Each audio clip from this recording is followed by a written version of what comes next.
Good morning, good afternoon, good evening, everybody. It is my honor and pleasure to introduce Dr. Ashok Agarwal as a director and host of this 2020 summer internship. Dr. Agarwal is the head of Andrology Center and Cleveland Clinic and the director of the American Center for Reproductive Medicine. He is also a professor of surgery and urology at the Lerner College of Medicine at Case Western University in Cleveland. He is also a world expert on andrology and has published numerous and lots of papers and is a renowned researcher and the renowned researcher in andrology. So I may now hand over for the welcome of this 2020 internship graduation ceremony to Dr. Agarwal.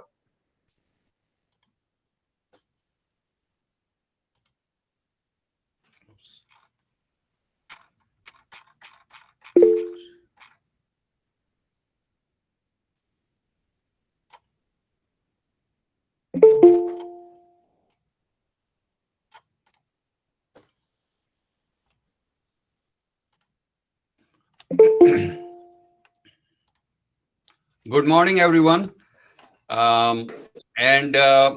Wherever you are, have a wonderful Friday. I am trying to multitask here, so this is the very first time that we are doing something of this nature. And it may not go perfectly as it may be something that you are used to. Well, we are going to give it a try because we don't have any big technical support here or any big pharma companies which are managing this on Zoom or some other such platform. We're doing everything on our own. We are pretty much on a shoestring budget, which I believe is the model for this kind of program that we are going to showcase today. So please bear with us. Excuse us for some interruptions, some problems that perhaps will come. And I can tell you that it's not going to be perfect, but I can assure you that you will really enjoy this program, which is truly a first-rate program. And I don't think you have to take my words for it. You will go and travel with us through this journey, which we have put together for you. So just at the outset, I will ask each and every one of you to kindly remember to mute your microphone. That is a key to having this dialogue. And not a dialogue, actually, it's just a one-way thing. We will not ask you to be speaking here because the presentation is from our side. So please remember to just bear with us. If you must have to talk to somebody, you can leave the meeting. You can come back later on. But I believe that while you are on this meeting, and if you are on webcam, please refrain from talking to others, eating, laughing, or going to the bathroom. Just close the webcam and do anything that you want, or you can rejoin the meeting. So without any further ado, let me begin the program. So again, welcome to all of you. And let's see if I can get the next slide. Very briefly, we are part of the Cleveland Clinic. We are very proud to be part of this great institution, which is there for over 100 years. And it is named over the last 30 years as number 2 or number 3 hospital in the United States out of 6,000 hospitals, which are ranked by US News and World Report. We are definitely very proud of this. This is some historical pictures. This is how it is started on the top left. And then on the right, you will see the picture of one of the lobbies of the Glickman Tower, which is really welcoming, large, with really high ceilings. And then some pictures of one of the buildings, which is very famous, called Glickman Tower and Miller Pavilion, where our world-class Heart Institute is located. Brief history of Cleveland Clinic. It is the footprints of the hospital is all over Cleveland, all over Ohio, all over the United States, but it is also spread out in many other parts of the world. It is in Canada, it is in United Kingdom, in London. They have opened in Abu Dhabi, which is a very large hub of Cleveland Clinic, Abu Dhabi. And just in the statistics that we took from the website of the Cleveland Clinic homepage, more than 8 million people, patients from over almost 185 countries from all over the United States came for their treatment. Moving to the Glickman Tower or Glickman Urological Institute, it includes the world-class urology and nephrology program under one.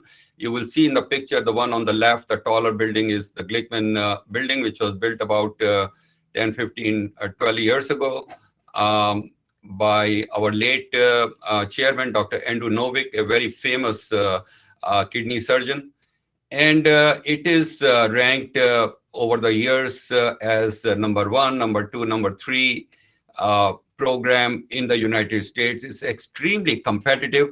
And I think to get to that ranking really tells the story of some of the best surgeons who are working in this institution within our department.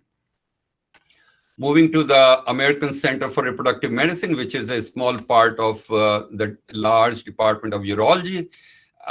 We began that in 1993 when I moved to Cleveland from Harvard Medical School after 10 years of working there.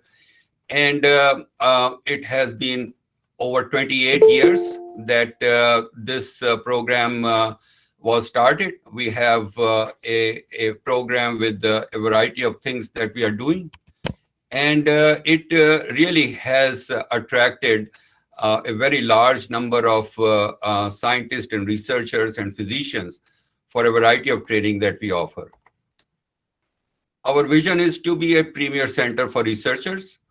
Our mission is to conduct cutting-edge research, and we really believe in integrity, excellence, and innovation.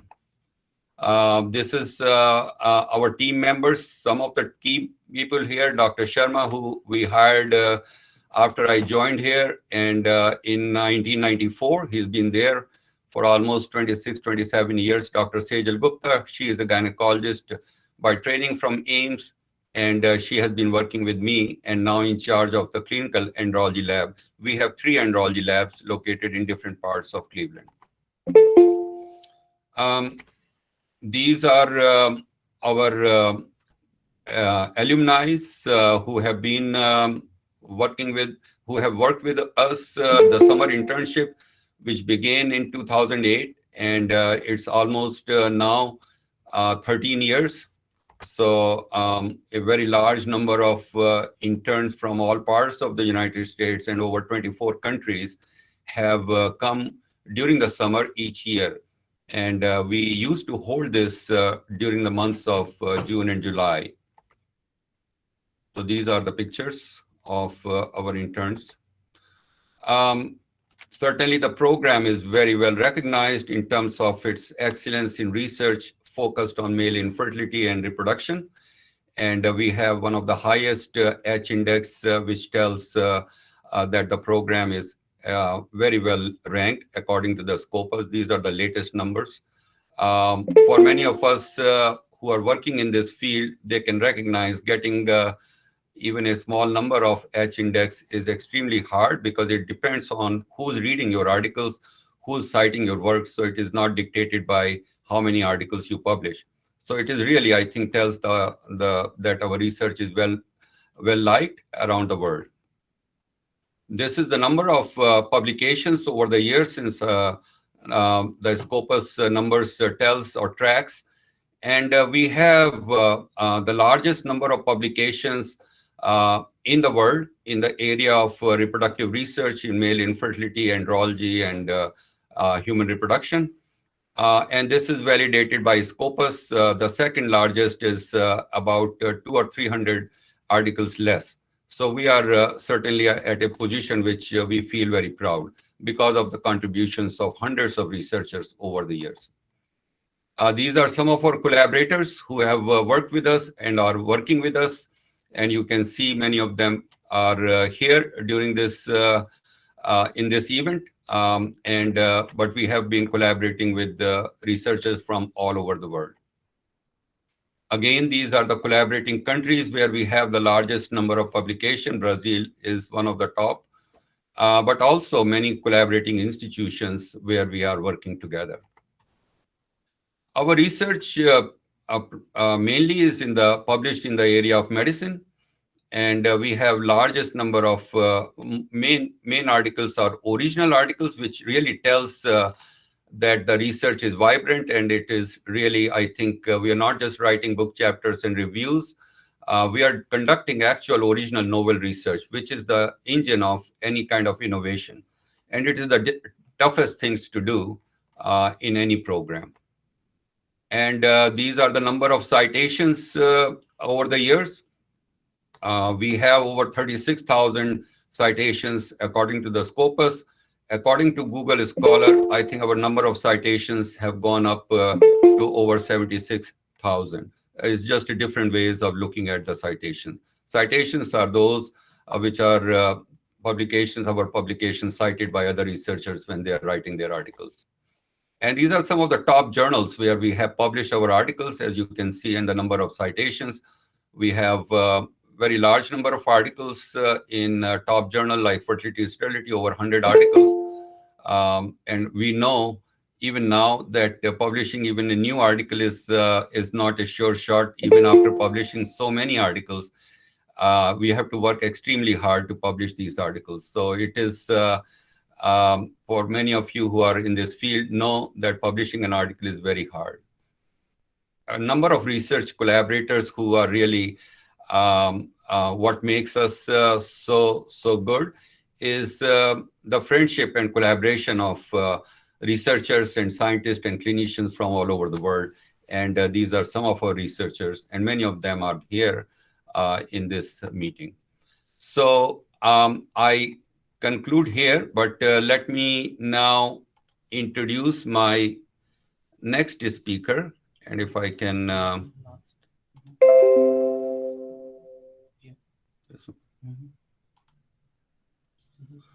Oh, I'm sorry. This is really the agenda of the program for today. I did the introduction or welcome. Then I'm going to introduce Dr. Henkel, and then he will take it over. We're not going to be precisely on time, but we will try to stay as close as we can. So let me introduce our amazing colleague and a very renowned scientist, Professor Ralph Henkel. As you can see, Dr. Henkel wears so many different hats, and I don't know where to start. He is now a visiting reader in the Department of Metabolism, Digestion and Reproduction at Imperial College in London. He is the chief scientific advisor at Logix Pharma, one of a very large company located in the United Kingdom, dealing with reproductive type of equipment and supplies. He is he took an early retirement from his position as a professor of reproductive biology at the Department of Medical Biosciences just a few months ago in Eastern Cape in South Africa. And then he has a number of positions. Certainly, the most important part is he's the chief coordinator of this internship over the last 5 years or longer. So because of his excellence, because of his management and organizational skills, we decided that he is the perfect person to manage this internship, which has become very popular over the years. So I am thrilled to invite my very close friend, Ralph Henkel, to take over from here. I will begin his presentation, and I wish him good luck. Thank you very much, Ashok, for your kind introduction. Where is that?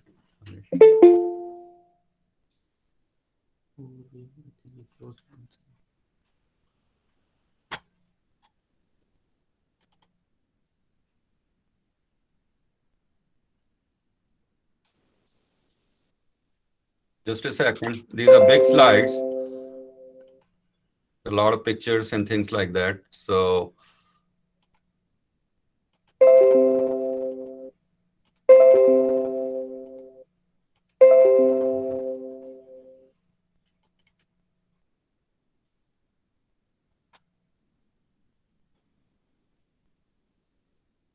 just close this.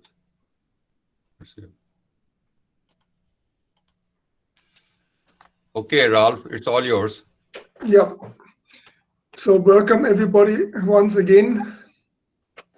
I may take you through this 2020 online summer internship program, mentorship program.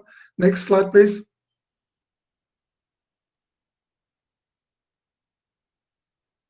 Next slide, please.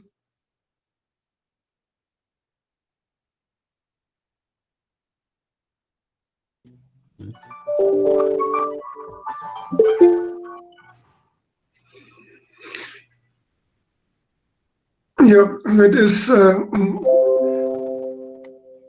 slide. Now we are right.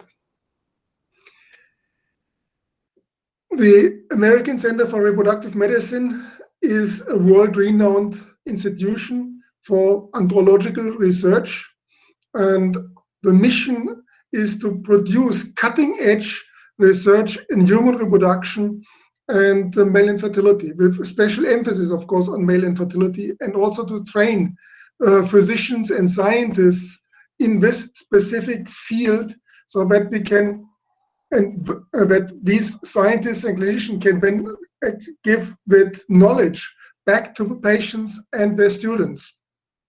And therefore, our faculty consists of leading scientists, physicians, surgeons in the field.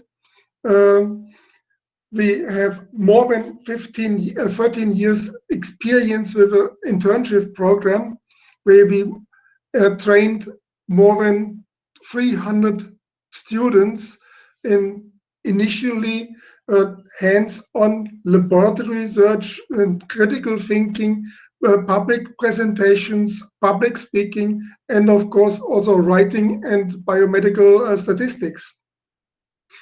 We therefore provide students an intensive exposure to a really translational application of research in reproductive medicine.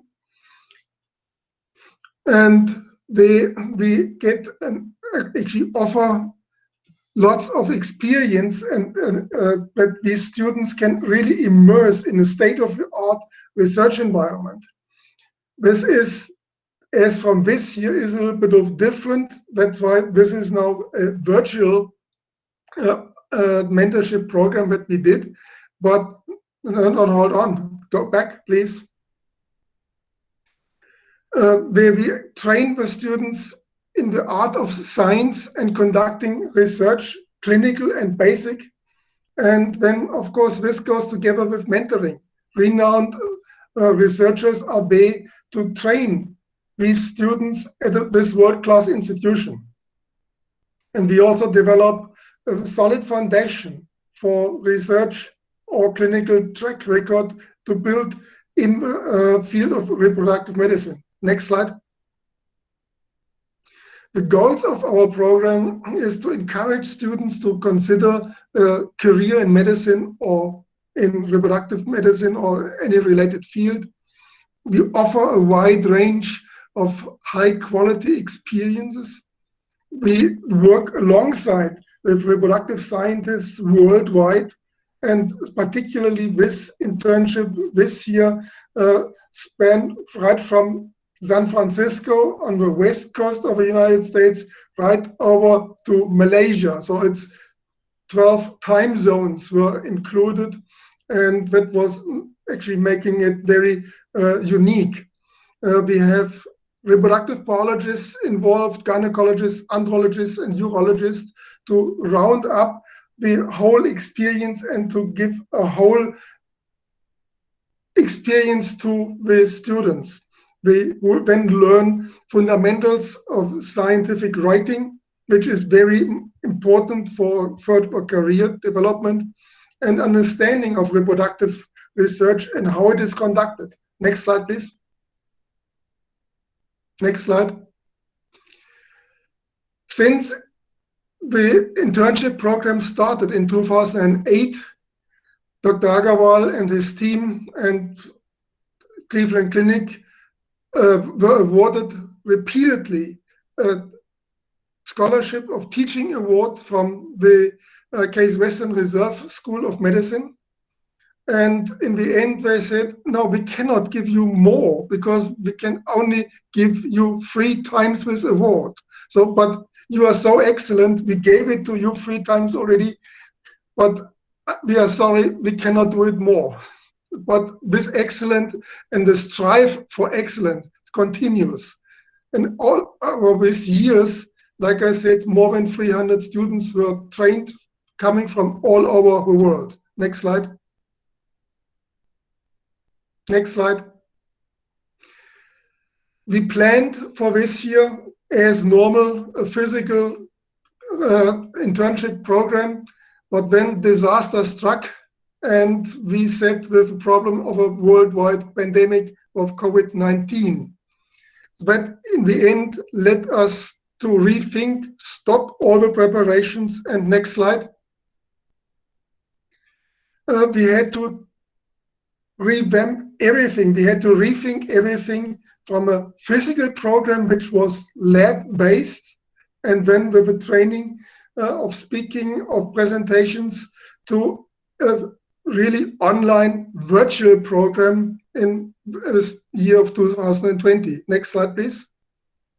And that, click next. And that was now the birth of the first program in the world to teach scientific writing skills in reproductive medicine via remote learning. Next slide. This was our core team, Professor Agarwal, Dr. Lizegun from Cape Town, South Africa, and Dr. Panna Selvam from the American Center of Reproductive Medicine, and myself. Next slide. Until last year, we had 5 pillars of this mentorship program, which were scientific writing, building knowledge in reproductive medicine, learning about biostatistics, public speaking, and soft skill development. Next slide. But like I said, disaster struck and we sat with a pandemic. So we had to revamp everything. That led to the fact that we increased our efforts for scientific writing. We continued with building knowledge in reproductive medicine and andrology, biostatistics, because it is very much hands-on and needs then the direct face-to-face interaction. Had to suffer from that, and it was cut down and was then into an individual relationship and interaction between the mentor and the mentee. But public speaking and soft skill development as very important aspects of personal development maintained in the program. Next slide. Next slide. Why did we increase the efforts for writing skills? Because writing as a scientist is one of the most important aspects. It's not only that one sits in the lab and thinks, one must also give this knowledge back in a written form. Otherwise, it will be complete.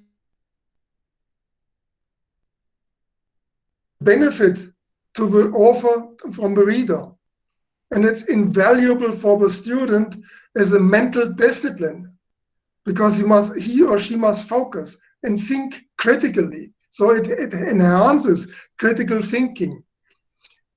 Because in the end, writing and bringing something to paper, the subject must be intelligible to others. And if you can make it intelligible to others, it means you understand it yourself, and thereby improves your reading skills and satisfies the creative instinct. Next slide. But what is important with writing, as the English philosopher Francis Bacon already said, reading maketh a full man, conference a ready man, but writing an exact man. And this is what scientific writing is about. We must bring the ideas back to a real exact point, so that the reader understands exactly what you mean. And in this way, I always compare science and scientific writing with with law. You must really exactly say what you mean, not say something, and in the end, it can be interpreted in a different way. Next slide, please. So what will the students learn in this internship? We had, of course, research, and seeing that there is no laboratory-based research involved, we had conduct literature-based research in reproductive medicine, write a scientific research article, that was then the goal, and prepare relevant presentations, because this is another aspect that researchers have to do. They have to go out, they have to go to conferences and present their work. If it's an academic at a university, you must also stand in front of a class and present your work or your topic. And therefore, public speaking is an important aspect to learn. Next slide. So this online mentorship program offered a number of responsibilities for the students that they had to bring with discipline and display professional conduct. Follow really the instructions as given by the mentors. Respect deadlines, because we could not extend it, the program unlimited. Respect also unpublished data, because that is personally that is now I'm lost. That is confidential values and confidential information, and must not be disclosed to other people. And avoid, obviously, inappropriate comments and conduct. But this is not only within the mentorship program, but all over in the professional world. On the other hand, there was rights. The students had the right for continuous support and guidance, participation in research projects, involvement in writing and communication skills, and they had to really present on a weekly basis what did they do in a short defined period of time, develop critical thinking. This is essential. Continuous learning and collaboration internationally, which is very essential for researchers nowadays. Next slide. For this specific 2020 internship program, we selected 19 original studies and systematic reviews to deal with. For the students, we made the topics available, and the students were asked to rank all the 19 projects based on their interest. So what you see on the right-hand side is then the Google form where students could rate the project according to their interest, and then it was then evaluated. Next slide. We then randomized these Google forms, we analyzed them, and 1 to 3 students were then allocated to the projects randomly, so that there's a fair distribution for their interest and what they want to work on. So in the end, everything was computer-generated, randomized tables. Next slide. And students then had to perform on a weekly evaluation basis.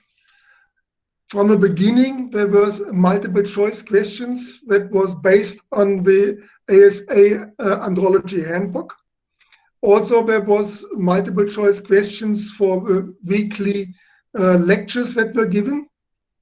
Then we had weekly scientific writing exercises. For instance, there was essays to be written with a defined number of words, 200 words, and that is very much, it is difficult.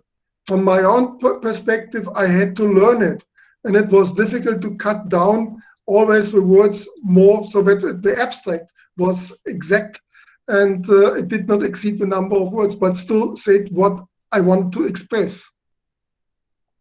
The soft skill development, that is very much important for students if they want to go into the professional world. That is not just a buddy business, they have to act professional, and this has to be learned. Being organized, being punctual, teamwork, this is what it is nowadays. It's not that one single scientist is sitting in the corner of his lab and do something. It is collaboration, and again collaboration, so teamwork.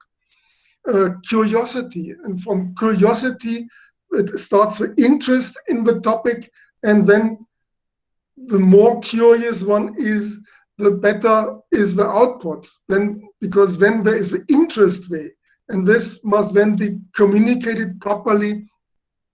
So all this had to be learned as soft skills, and that is then also to be benefit for the future development.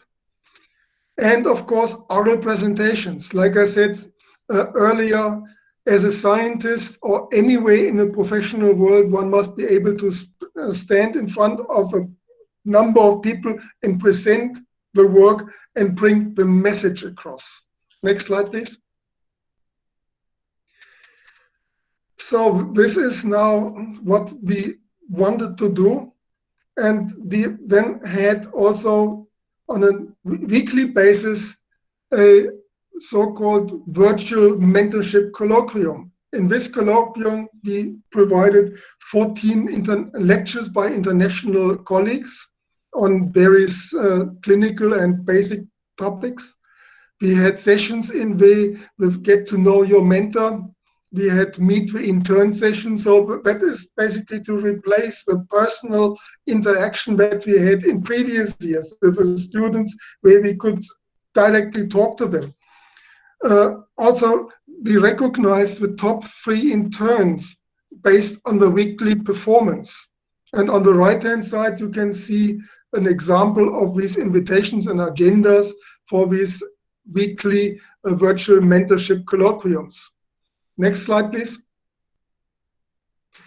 This slide summarizes the lectures by the international faculty that were given, starting with the introduction to electronic literature research, over systematic review in context of a hierarchy of empirical evidence, to study design in medical research, or public speaking. And we had speakers there from Italy, South Africa, Qatar, Colorado, India, Egypt, Brazil. So that was international experts who presented these lectures. Next slide, please. And like I said before, the scientific writing, the emphasis this year was even more on this part, because we really believe that bringing the message across in a written form is essential, and it must be learned. So there was individual sessions with mentors on scientific writing, complemented by lectures in the colloquium. where we introduced the electronic database search, authorship and plagiarism, which is a very important aspect, because we cannot just take some information, even if it's spoken or somewhere written, and copy and paste, which is what many students do. That is actually a criminal offense. The structure, how to structure a scientific article, writing style, concision, cohesion, and clarity. That is all aspects that had to be learned. In the end, what must be done is tell a story that can be easily followed and to be understood. Next slide, please. And of course, as a scientist, public speaking is very important. So there was one lecture by faculty on public speaking with some tips how to perform at a conference, what to do, how to approach this. And then also for training sessions, weekly presentations given by the mentees to the relevant mentor. Next slide. Like I said before, soft skill development for young people is very important. If they want to go into a working environment, they must act professional. They must be on time, and it's not like the picture shows me, sorry, I'm late for my lecture on the topic of punctuality. That is a bad example. So we had to enforce this, that everybody is on time and it must be learned. Taking initiative. If there is a problem, try to solve the problem yourself first and then get back with a solution. Attention to detail. That is important if you write an article, for instance, and submit, and it's not just willy-nilly that somebody can just, okay, I write something up and I don't follow the journal's rules. I don't follow a general rule how to write. There is not the margins are not clear in the paper. Everything is different. It must be really to detail. Teamwork, that is something that I mentioned before already. Critical thinking to increase the whole performance and the depth of what is being done. Organization and good personal appearance, etiquette. This is what employers are looking for. Next slide. So this is a whole set of different skills that need to be taught and that had to be learned. Honesty, sincerity, leadership, professionalism, efficiency, just to mention a few. Next slide, please. Our evaluation schedule for this mentorship program had different categories. We had an initial MCQ test that was then evaluated by everybody, that counted 5% to the final mark. We had weekly lectures with MCQs that counted 10%. We also had individual presentations with the mentors. That was when the mark was given by the mentor and added 5% to the final mark. The same as a soft skill performance, 5% given by the mentor. And then, of course, compliance. A logbook was kept so that we could always see you were there as a student. The webcam must be on. Plagiarism check was done on all write-ups. That was done by the mentors and contributed in the end 10% to the final mark. And then at the end of a mentorship program, we had a general oral presentation where the students presented their specific work to the whole group, including all the evaluators, international evaluators, and that counted then 20%.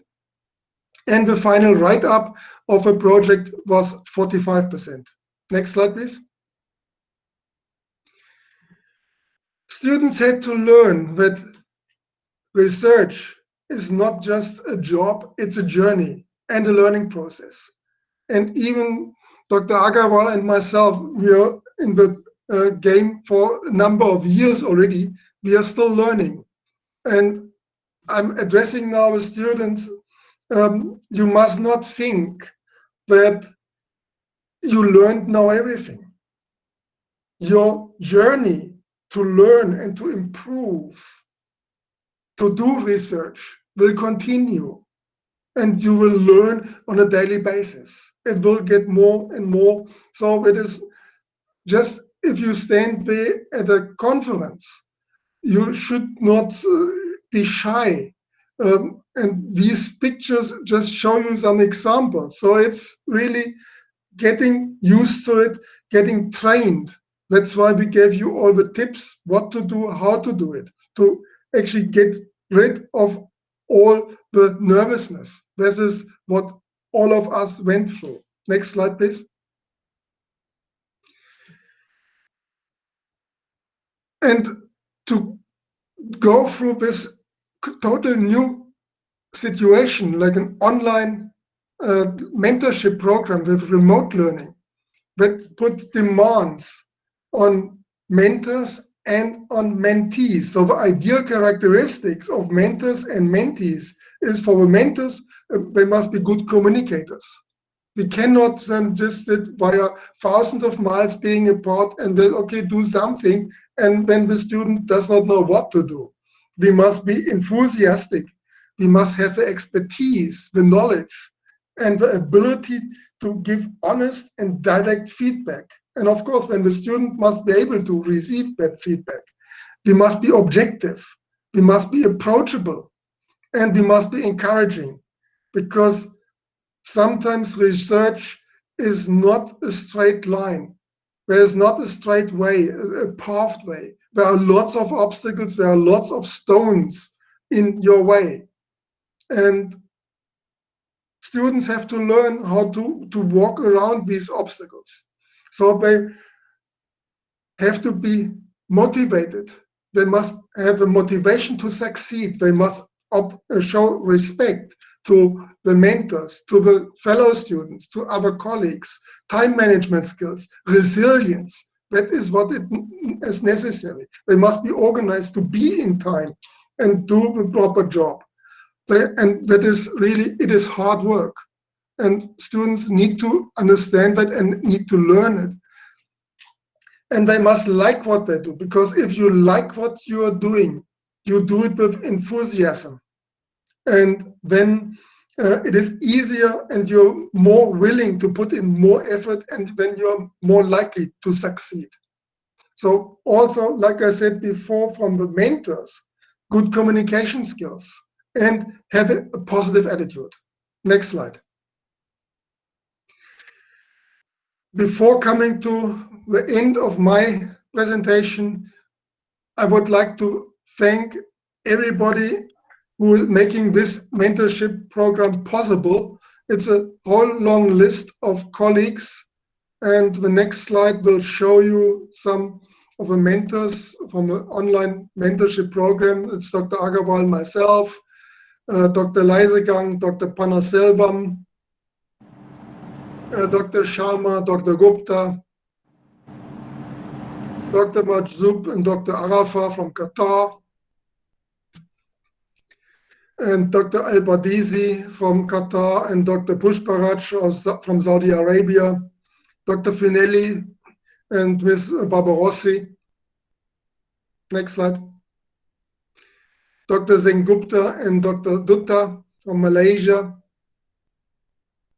And there's another colleague from Malaysia, Dr. Durai Rajananayagam, and Dr. Roy Chaudhuri from India. And colleagues from even from Portugal, Dr. Alves and Dr. Fontes Oliveira as faculty. And we also had guest speakers, international guest speakers. Next slide. Dr. Rupin Shah from India, Professor Shokir from Egypt. Next slide. Mr. Charles Dorsey, and Dr. Parekatil from the US, Dr. Parek and Dr. Ambar. Next slide. And finally, Dr. Glina from Brazil. Next slide. And with this, I would like you to thank you very much for your attention. Thank you very much. Thank you, Ralph. We move on to the next presentation.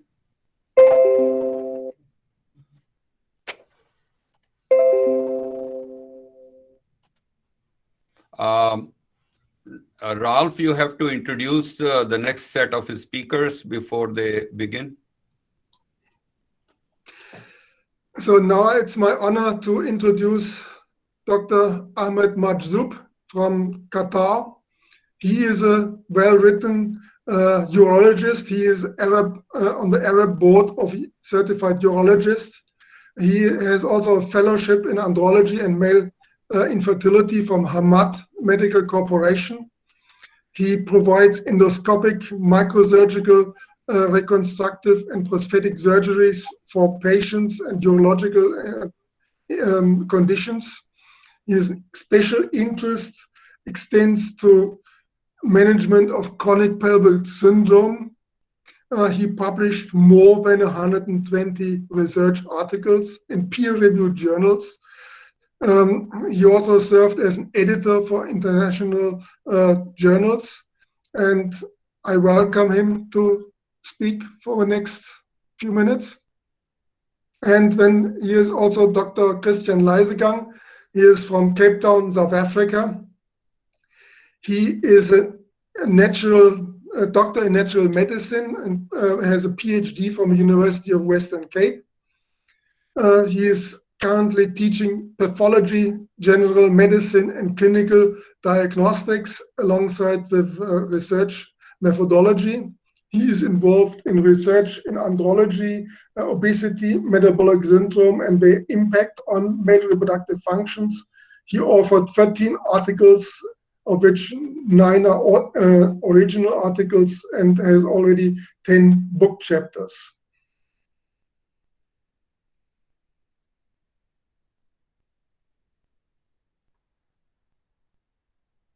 I'll open their presentation now.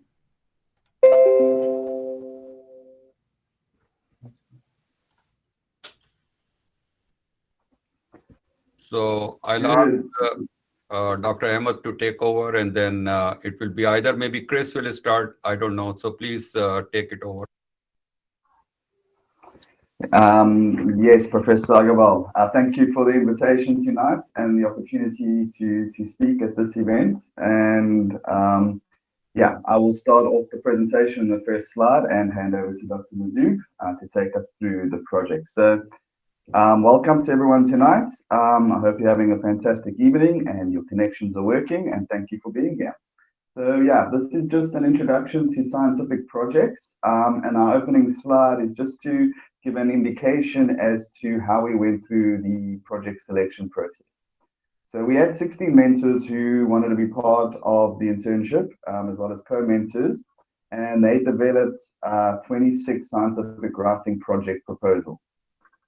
These proposals were on the standardized format that we had requested, that included a relevant background, as well as a rationale, the type of study design that was planned, the aims of the study, relevant articles that were important as part of the background of the study and to read, as well as the number of mentees they may need to fulfill their project. This then underwent a stringent process with the team and with the mentors. Firstly, we had as well as the written submissions, we had the project presentations done by mentors. So we met online as a group, and every one of the mentors had a chance to present their proposals. Here, this was followed by discussion on the projects, as well as further evaluation of the projects and a further revision of their synopsis that was proposed. Then the management received a final or modified copies, and again at the management level further refined this with a smaller group and provided written feedback. This then led to final selection by the management team, of which there were 19 projects selected out of the 26 that were originally submitted. So that was the process. So we could get some level of integrity. We could make sure that the scientific quality, the aims, the objectives, and the relevance to the scientific community was where it needed to be. I would like to hand over to my colleague, Dr. Mazu, to please take us through each of these 19 projects briefly. Thank you, Dr. Chris. And I'm going to briefly explain the projects. The first project was mentored by Dr. Muhammad Arafa, and it was aimed to investigate the effectiveness of subinguinal microsurgical varicocelectomy in patients with recurrent varicocele and its impact on their fertility potential. This was an original article that was, and the mentees were Maria Alaves, Sandoval, and Jason To. Next slide, please. Dr. Arafa also mentored another project, which was a systemic review that aimed to correlate the sperm DNA fragmentation values with ICSI outcomes and validate the current cutoff values for normal SDF. They also identified the best cutoff values for SDF in relation to fertility and successful outcome of ART. And this project was performed by Arth Choudhary and Ashni Batella. Next slide, please. The third project was an in silico original study that looked into transcriptional factors associated with oxidative stress-induced male infertility. The mentor was Miss Catalina Barbarossi, and this project was co-mentored by Dr. Peter Pushparaj, and the mentee was Daniel Riordan. Next slide, please.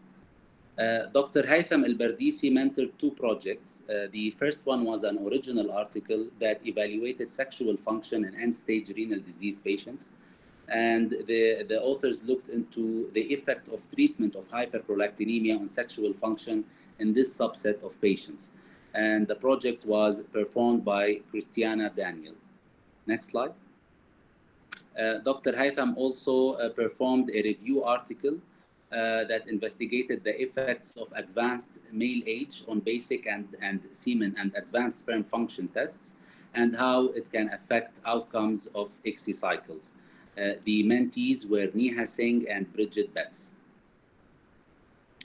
The project number 6 was another in silico original study that looked into the proteomic analysis of sperm DNA repair mechanisms in varicocele patients. It was mentored by Dr. Renata Fenelli and co-mentored by Dr. Peter Pushparaj, and the mentee was Sara Darbandi. Dr. Renata also conducted a systemic review looking into the comparison between computer-based analyzers and manual semen analysis in terms of their reliability and validity. This project was co-mentored by Dr. Christian Lizegun, and the mentee was Samita Tumalapali. Project 8 was a systemic review by Dr. Sajal Gupta, which looked into the different home-based sperm testing devices and their ability in the assessment of male infertility. And this project was written by Nahemia Felika. Project 9 was a systemic review by Dr. Ralph Henkel, who looked into the presence and regulation of zinc transporters in the epididymis and also assessed the feasibility of finding a male contraceptive targeting epididymal zinc transporters. This project was written by Noah Don. Project 10 is a systemic review on herbal medicines and was further subclassified into 3 projects, each looking into the impact of herbal medicine on different outcomes, namely semen parameters, benign prostatic hyperplasia, and ejaculatory dysfunction. It was mentored by Dr. Christian Lizegun and co-mentored by Dr. Renata Fenelli, myself, and Dr. Dama. And the mentees were Divya Singh, Mariana Jimenez, and Sasyana Suburaj. The 11th project was an original article that was mentored by myself, and it looked into the impact of metabolic age on male sexual and gonadal function. My commenter was Dr. Christian Lizegun, and the mentee was Sarah Madani. Next slide. I also mentored another project, which was a systemic review and meta-analysis looking into the relationship between various chromosomal anomalies and the outcome of testicular sperm retrieval, and exploring the predictors of successful sperm retrieval in this subset of patients. The mentees were Haley Clemens and Jacqueline Imperial. My third project was also an original article and a meta-analysis that investigated the effect of varicocele on semen parameters in patients with severe oligosospermia. The mentees were Nicole Mack and Simran Kovarubias. Project 14 was yet another in silico original study that looked into exosomes-related proteins in male infertility conditions. It was mentored by Dr. Manish Kumar, and the mentee was Masa Darbandi. Project 15 was another project mentored by Dr. Manish, which was an original article that looked into the clinical utility of sperm DNA fragmentation and oxidation reduction potential tests to accurately predict the outcome of ICSI cycles. It was co-mentored by Dr. Ralph Henkel and Dr. Ashok Agarwal, and the project was performed by Thin Ung and Danyashri Viyashankar. Dr. Sulagna Dutta and Dr. Pallav Sengupta, they had 3 projects together. The first one looked into the innate immune defense mechanisms to urogenital bacterial infections and their effect on male infertility. It was a systemic review, and it was performed by Ali Zain. The second one was also a systemic review that looked into testicular immune regulatory molecules and their impact on testicular immune homeostasis. And it was performed by Narpal Sandhu. And the third project was a systemic review also that investigated the individual action of classical and non-classical metabolic hormones and their endocrine crosstalk in male fertility parameters. And this project was performed by Reika Rani. And the final project looked into the impact of COVID-19 on sperm banking. It was a systemic review performed by Dr. Rakesh Sharma, and the mentees were Nourain Patel and Raha Saddiqui. And with this project, I hand over the mic to Dr. Chris again. Thank you very much, Dr. Mazood, for your fantastic introduction of the projects. So I would like to just take from here and give an insight as to how we constructed these projects and where we're going with them and how they were assessed. So as you saw, we essentially had systematic reviews and meta-analyses, which fall under the PRISMA guidelines. And there was a decision that that's the route we would go. So all systematic reviews must follow the PRISMA guidelines. And there, with the observational studies that were accepted to be in part of this mentorship, the STROBE guidelines were to be adhered to. So this was the basis from the teaching and the scientific writing projects and the instructions from where we worked in terms of good reporting standards. The manuscripts should start with title pages indicating the title of the manuscript, the question, the problem assigned, and the mentee's name. And then you can see there with the manuscripts structure, it was very much modeled on how we would structure a thesis or particularly a submission or consideration for submission to a journal. So very much in the traditional scientific sense, an abstract, an introduction, a methodology with results and a relevant discussion, and of course referencing always important. However, as you can see with the word length and the time we had in putting these together, they are shorter than your general journal article at this stage. So this was for their final submission, and through the the weeks of developments with the mentors, working with the mentees, they would develop different parts of this with feedback systems to have a final project at the end. The manuscripts have then been submitted to the ACRM management after the mentor's final approval for assessment. Next slide, please. So here there was an evaluation of scientific writing projects at this stage, and we had a three-pronged or three-part strategy to this.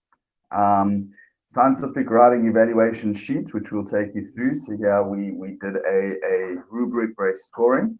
We also had an online grading report where we could capture some interpretation of the level, the appropriateness, as well as written feedback.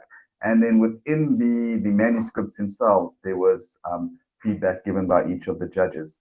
So in order to do this, we had 15 judges which were selected, and all 15 judges independently evaluated each of these projects within each of these three strategies. So this allowed for an integrative peer review process, as well as a formative assessment process I will expand a little bit further on, in order to grade and assess and give a mark for the student's performance or the mentee's performance at the stage, but as well as a formative process that we've built into this mentorship in terms of giving valuable feedback as well as giving a grading system at the same time. Next slide, please. So this is an introduction to the judges, the selected judges, as you can see. I'm not going to go through each of the names.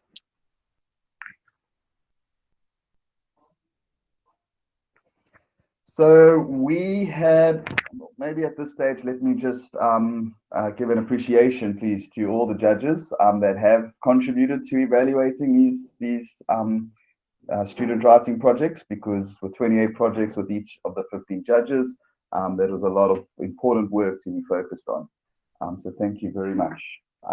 So just to go through each of these three sort of approaches. First was a grading system. So here we use the more traditional rubric to try and standardize the variability between the marking. There is an example here. So all 15 judges evaluated all of these manuscripts based on these predetermined criteria. And this was to give a mark, a grade, an average score between all of the judges was calculated for each student, and an average final score was then calculated for each manuscript. And that way we could give them a ranking system. Next slide, please. So here we had on the second part, we had an online review. So in addition to giving the grading, there was a Google survey form or Google Forms set up for each project. And each of the judges would then go through and rate them. And as you can see with some of the examples, this included a quantitative evaluation in terms of the quality of the project, the feasibility of publication, further work that needs doing. But it also there on the right-hand side, you can see allowed for some written feedback to get a little bit more constructive comments back. So this was part of a quantitative measurement of where these projects are at, but as well as giving a more detailed feedback, particularly looking to take the projects to the next level and further develop them from here. Next slide, please. So the third prong or third part of this evaluation or final evaluation of scientific writing was around the detailed comments. So as well as giving a rubric score, as well as doing an online feedback system and ranking system, there was more detailed comments on each manuscript. So each of the judges could then give more relevant feedback around structure, maybe around grammar, around key components, which maybe couldn't be so easily captured in the other two. So this way we feel we've got a very holistic, formative feedback system to both see where these projects are at, grade the students' performance, the mentees' performance, as well as now look to take the projects further to potential consideration for possible publication. Next slide, please. So that's where we are at the moment, and that has led to the graduation ceremony and awards ceremony tonight, or today.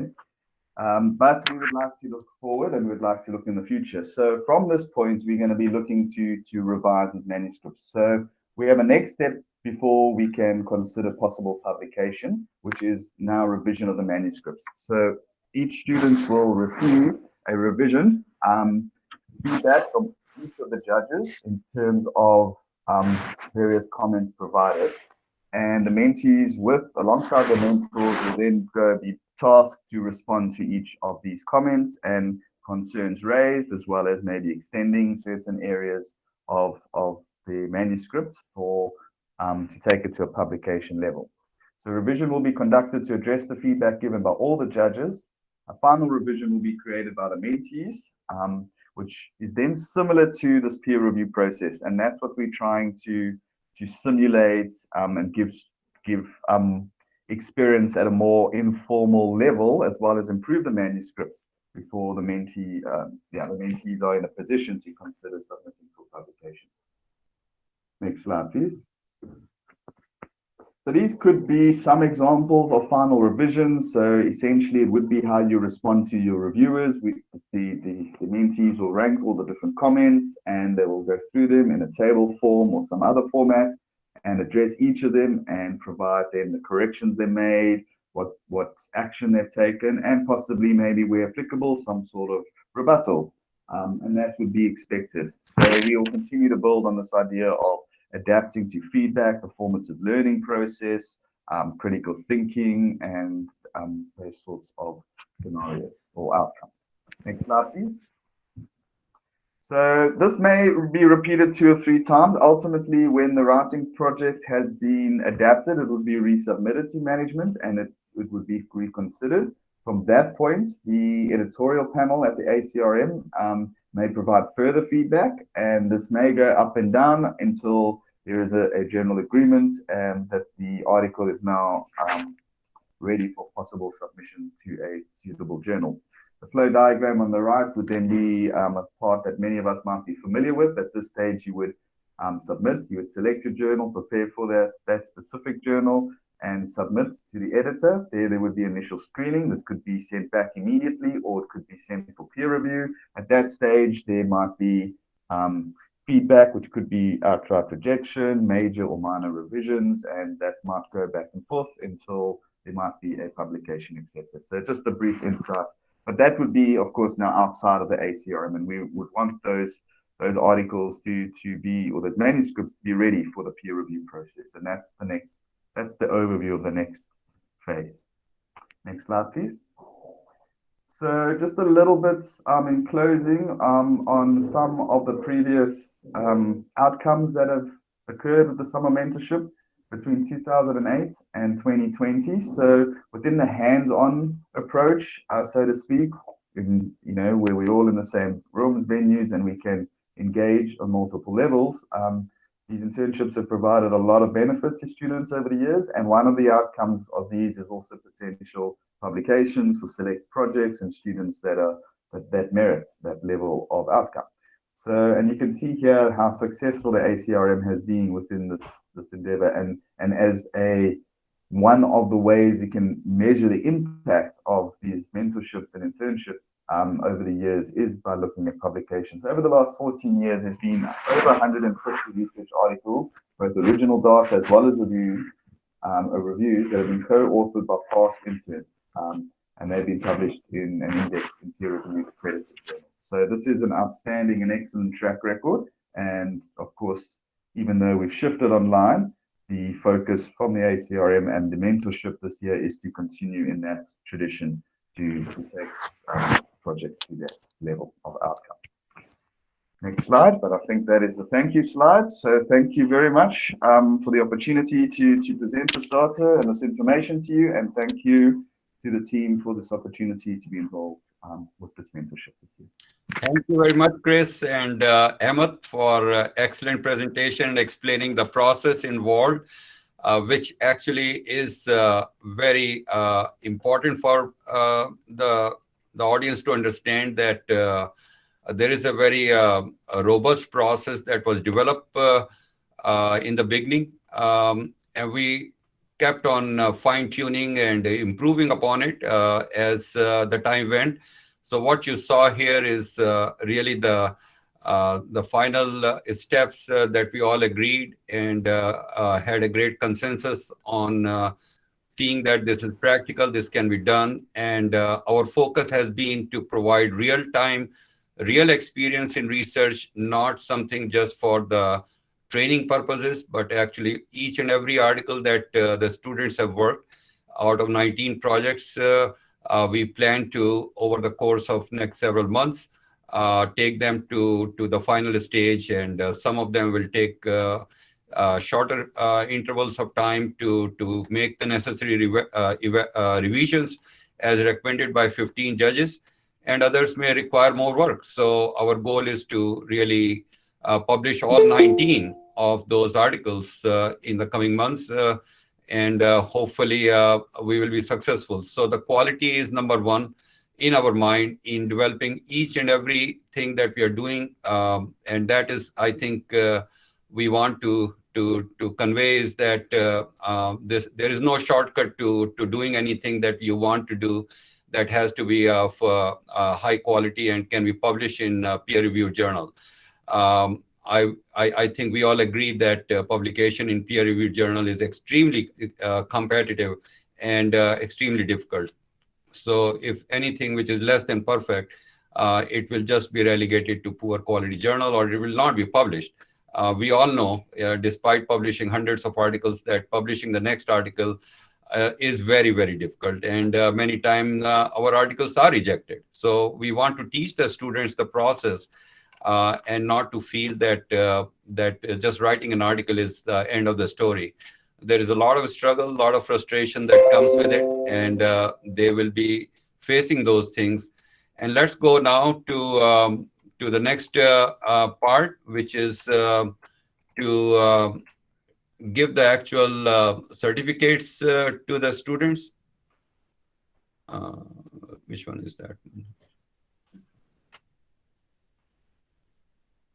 It's close. Hmm? 7. Yeah. Close.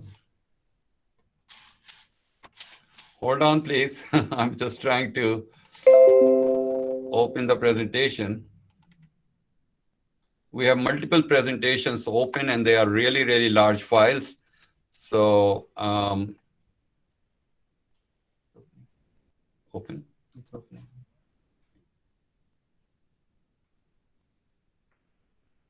This.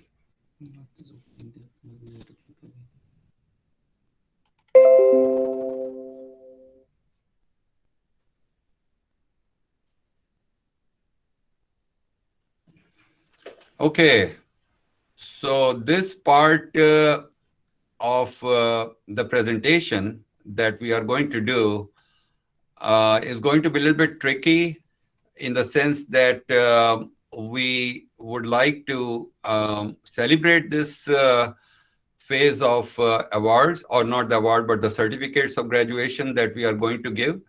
So we had put in a app of digital clapping, but somehow it was not really working very well. It was only working on our end, but nobody could hear. So we are going to clap every time. So I like Ralph to read each certificate, and I will be the one who will be clapping. So hopefully everyone can hear. So Ralph, you can briefly speak about each certificate and the time that it has taken, and then just tell me to move to the next. Yeah, the first award of the certificate goes to Bridget Betts. She is coming from the University of Missouri School of Pharmacy for her work on the effect of paternal age on ICSI outcome in unexplained infertility, and her supervisor was Dr. El-Badisi. Congratulations.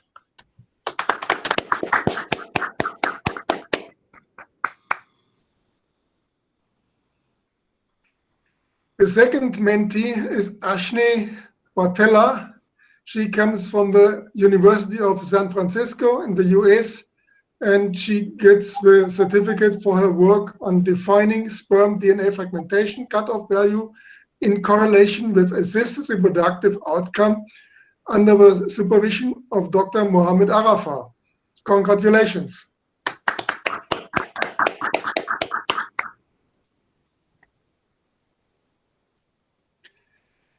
We continue with Haley Clements, also from the University of California in the US, from Santa Barbara. She worked on the predictors of sperm retrieval in patients with chromosomal anomalies and non-obstructive azoospermia under the supervision of Dr. Ahmad Majzoub. And yeah, congratulations.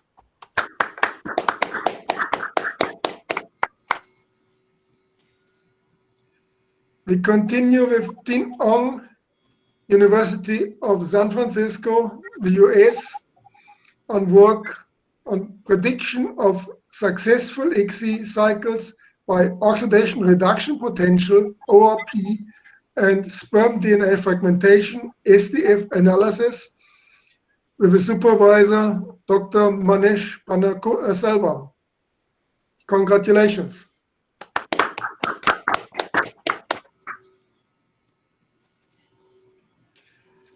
Next awardee is Arth Chaudhary, Dr. Arth Chaudhary from Sardar-Kushinagar Dantewada Agricultural University from India, on his work on defining sperm DNA fragmentation cutoff value in correlation with assisted reproductive outcome, and his mentor was Dr. Mohammed Arafat. Congratulations.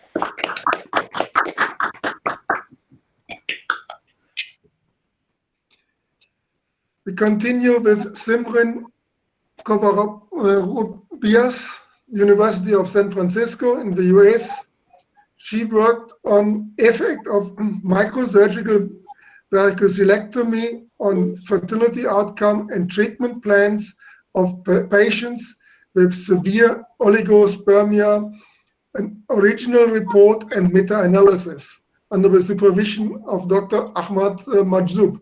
Congratulations.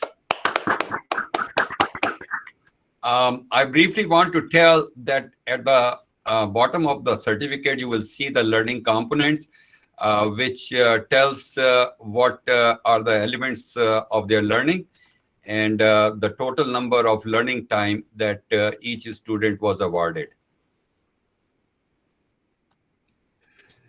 The next awardee is Christiana Daniel, North Carolina State University from the US, on her work on sexual function in end-stage renal disease patients, and her supervisor was Dr. Haitham El-Badisi, with a total learning time of 85 hours.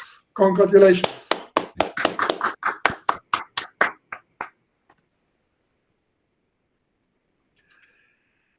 It follows now with Masa Dabandi, Dr. Masa Dabandi, sorry, from Avicenna Research Institute in Iran. She worked on in silico study, exosomes-related proteins in male infertility conditions, and she was supervised by Dr. Manesh Panaselvam, and she worked 206 hours on this project. Congratulations.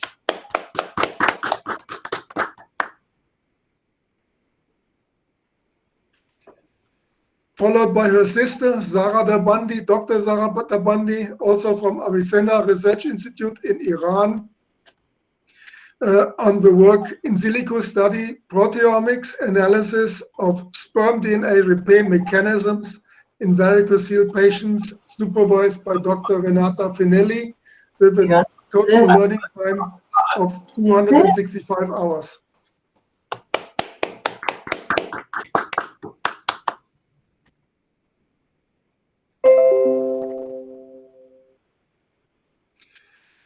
Maybe Ashok, you can do this one. That's yes, absolutely, with a pleasure. So the next awardee is Noah Dawn from the University of Massachusetts in the United States for her work on is there a role for element zinc for possible novel male contraceptive This under the supervision of Dr. Ralph Henkel, and she logged in total learning time of 295 hours. Congratulations, Noah.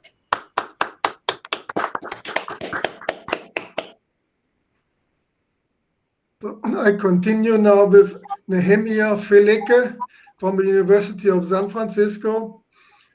He did his work on a systematic review of novel home-based devices for male infertility evaluation, and his supervisor was Dr. Sejal Gupta. He worked 178 hours on this project. Congratulations.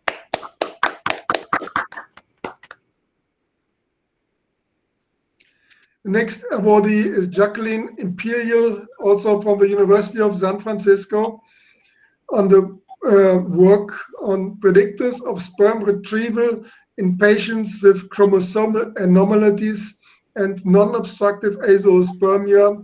And her supervisor was Dr. Ahmad Majzoub. She worked 137.5 hours on that project. Congratulations.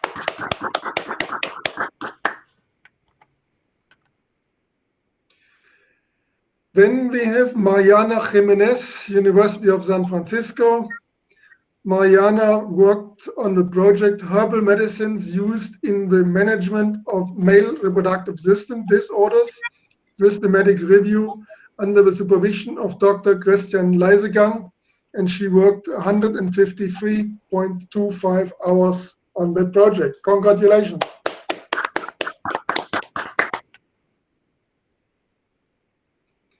We continue with Nurain Patel, University of San Francisco.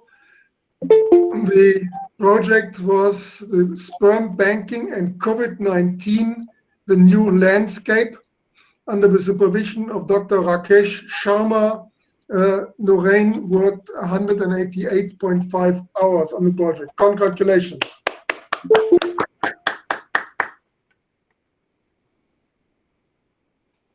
We continue with Zara Madani, Dr. Zara Madani, from the University of Science and Technology, Houari Boumediene in Algeria. She worked on the project Impact of Metabolic Age on Male Sexual and Gonadal Function, and her supervisor was Dr. Ahmad Majzoub. She worked 393 hours. Congratulations.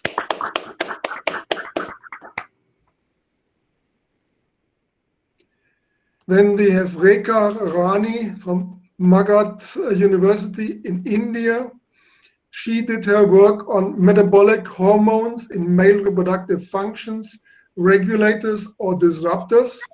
Her supervisor was Dr. Pallav Sengupta, and she worked 212.8 hours on the project. Congratulations.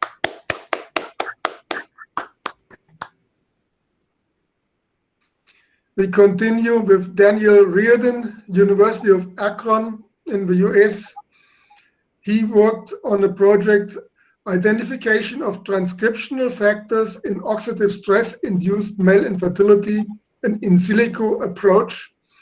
His supervisor was Ms. Catalina Barbarossi, and he worked 428 hours on the project. Congratulations.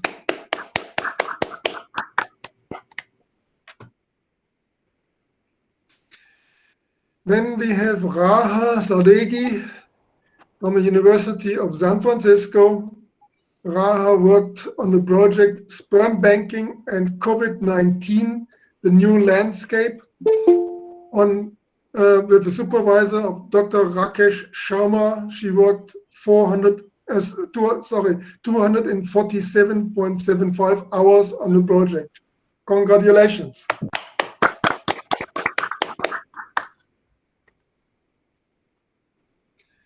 And we have Narpal Santo from the University of California, Berkeley. He worked on the project Testicular Immune Regulators and Male Infertility and was supervised by Dr. Pallav Sengupta. He worked 75 hours on the project. Congratulations, Narpal.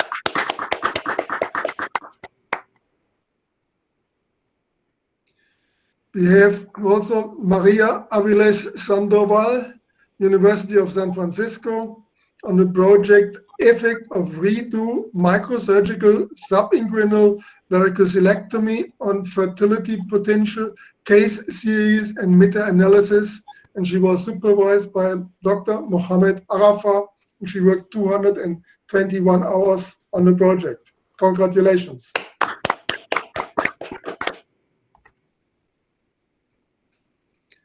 Then we have Divya Singh, Dr. Divya Singh from the Case Western Reserve University in Cleveland, Ohio. She worked on the project Herbal Medicines Used in the Management of Male Reproductive System Disorders Systematic Review and was supervised by Dr. Christian Lizegun. She worked 338.5 hours on the project. Congratulations.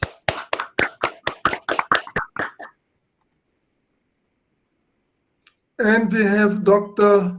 Neha Singh from the KGMU in Lucknow in India Medical College.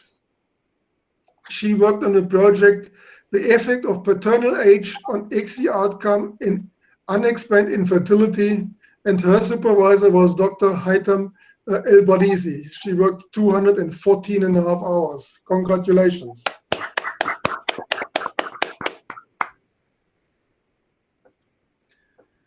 And we have Jason To from the College of Alameda in California.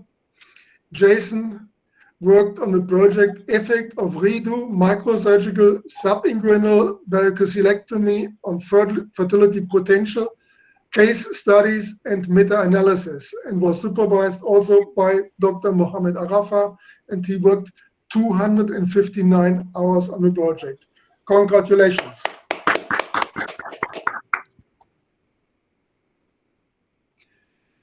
Then we have Samhita Tumalapalli from Case Western Reserve University in Cleveland, Ohio. She worked on the project Comparison of Manual Semen Analysis versus Computer-Based Analyzers, a Systematic Review. Her supervisor was Dr. Renata Finelli, and she worked 97 hours on the project. Congratulations.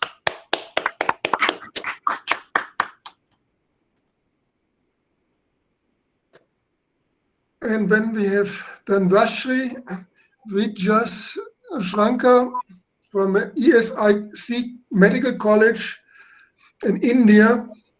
She worked on the project Prediction of Successful ICSI Cycles by Oxidation Reduction Potential, ORP, and Sperm DNA Fragmentation, SDF Analysis. Her supervisor was Dr. Manesh Panna Selvam, and she worked 240 hours on the project. Congratulations.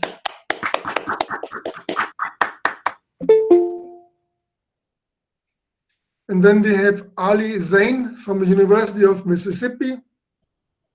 He worked on the project Innate Immune Defense to Urogenital Bacterial Infections and Male Infertility, and was supervised by Dr. Sulagna Dutta.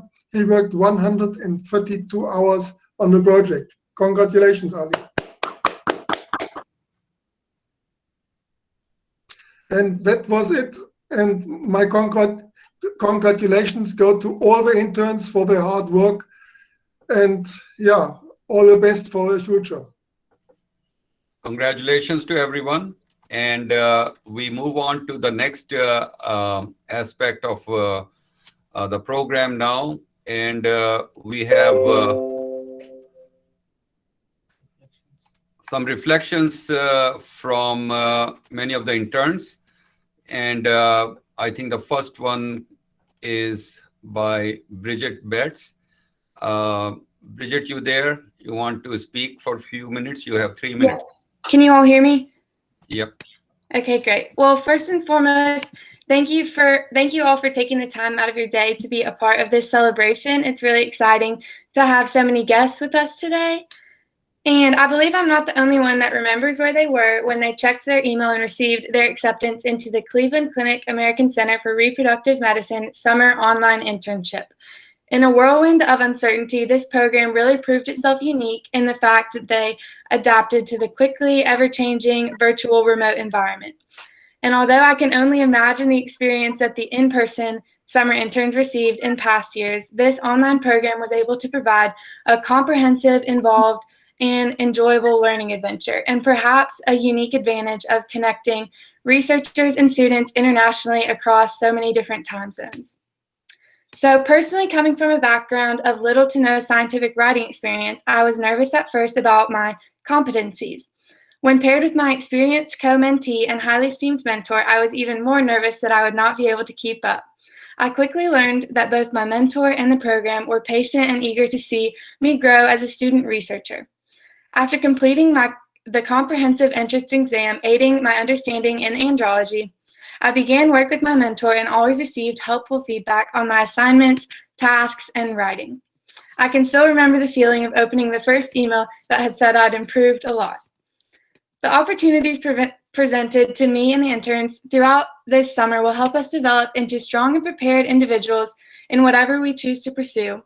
And while we never actually met in person, I feel that the personalities of each mentee and mentor meshed well to create our ACRM 2020 group. It has been really a privilege and honor to get to work with these individuals, and I look forward to hearing about their future projects, accomplishments, and more celebrations.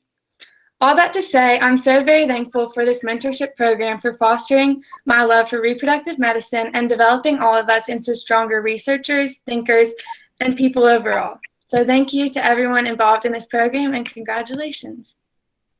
Thank you very much, Bridget. Thank you.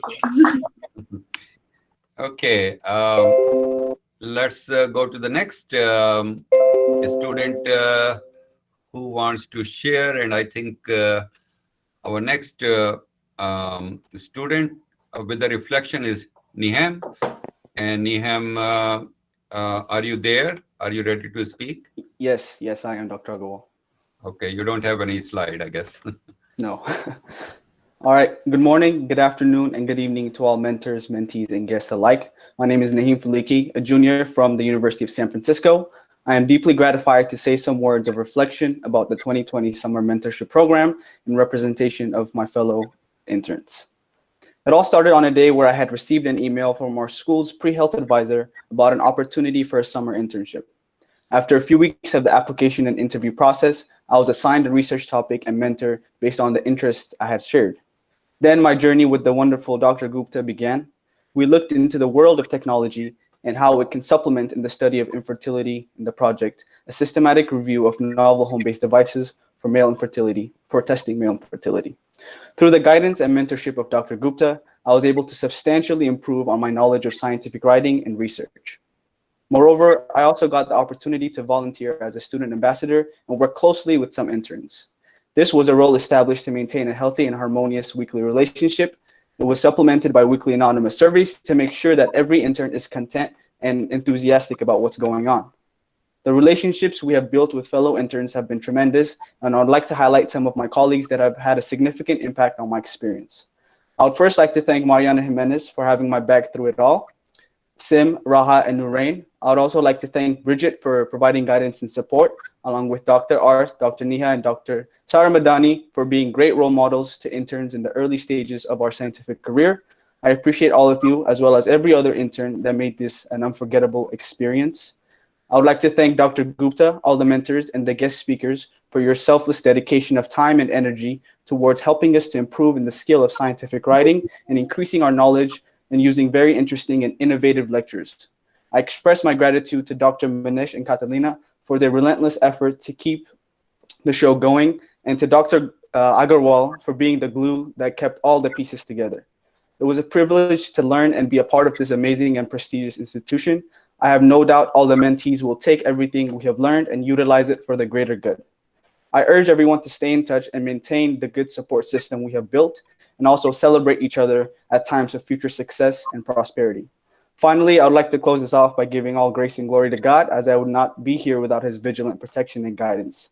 Thank you all for your attention, and I hope you enjoy the rest of this wonderful event. Thank you very much, Neha. Very well said. Thank you. And now we go to the next student speaker to hear their presentation or their thoughts. That is Mariana. So Mariana, are you there? Yeah, I'm here. Yes, sir. Hi, everyone. My name is Mariana Jimenez, and I would like to start off by thanking each and everyone who has taken the time to be here today. I'm honored and humbled to be speaking here today on behalf of my peers. I have experienced many emotions and experiences over the course of the past couple months of the mentorship. Excitement, stress, discipline, eagerness to learn, self-doubt, support, and I was definitely challenged, which most importantly contributed to an immense amount of growth. I have to admit that I did not think that I was qualified for this program. I personally knew nothing about reproductive medicine or scientific writing, and knowing that my peers were already so accomplished and bright people, I felt like I would be throwing myself into the deep end of a pool. And with encouragement of my friends and family, I dove right in, and thank goodness I did. I think I can speak for my peers as well when I say that I have grown so much from participating in this program, academically, mentally, and professionally. With the support from leading scientists, physicians, and surgeons, we've developed an understanding of reproductive research, improved our scientific writing and public speaking skills. We've learned how to think critically and to ask questions about everything we read, write, and listen to. I remember at one of my first meetings with my mentor, Dr. Lizegun, he advised me to always ask myself, how much value does this add to our topic when evaluating studies to add into our paper? And I took note of it, and that statement has stuck with me since. And I've asked that question to myself in all of the work that I do. I feel that in the same sense, through this program, we've been taught to find and work towards a purpose and add value to the scientific community, to those around us, and to ourselves. This mentorship has encouraged my drive to learn more, work hard towards my goals, and has given me the opportunity to meet some brilliant people. I know that I'll carry these skills and relationships with me wherever the future takes me. I feel that especially now we have to find light in the darkness and be grateful for what we have. This program has been an invaluable experience, and I'm immensely grateful for the guidance and support from my mentor, Dr. Lizegun, as well as Dr. Agarwal, Dr. Henkel, Dr. Manesh, and the other mentors for their support and opportunity to participate. This program, the work that I did, and the people that I've met have been my light. We couldn't have done this without each other's support, and I'm so proud of each and every one of us. Congratulations to everyone who completed the program. Thank you. Thank you very much, Mariana. That was very well said. We appreciate your thoughts. Thank you. And now I'm going to invite the next person. Is, if I can open it. Let's see. This is Sarah Madani. So Sarah, are you there? Ready to speak? And hello, everyone. This is a beautiful bangle from Algeria. Yes, I'm here, Dr. Agarwal. Yes, yes. We can you hear hear me? Thank you. Dear all, thank you for the beautiful ceremony. I am Sarah Madani from Algeria, and I'm so proud and lucky to be a part of this wonderful program and very honored to share my reflections with all of you. Every start has an end, except that the end of this program. A great experience began when I connected with Professor Agarwal on LinkedIn. After my PhD, I was looking for opportunities to build my professional career. Professor Agarwal has kindly responded to my request and generously offered me the opportunity to apply for this interesting internship. The ACRM mentorship is a prestigious opportunity to all of us because it allowed us to receive a mentoring by world-renowned faculty in medicine and health sciences, to learn the intricacies of research methodology, to engage in intensive training in scientific writing, and also to listen to captivating lectures delivered by a team of reputed scientists and physicians. Next slide, please. This mentorship challenges time zone and geographic boundaries and builds a global network. Thanks to the technology, we were gathered from more than 12 countries from 4 continents. As Louis Pasteur said, science knows no country because knowledge belongs to the humanity and it is a torch which illuminates the world. The ACRM has shown this by bringing us together across the world to live this amazing experience. Next slide, please. Each intern has worked with a wonderful mentor on a fascinating scientific project.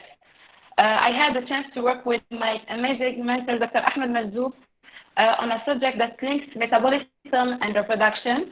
Thanks to his supervision, I learned the basics of clinical research. I was able to identify my strengths, improve my weaknesses, and train myself to finally write and present a clinical research project. This program is to all of us a continuous improvement. Next slide, please.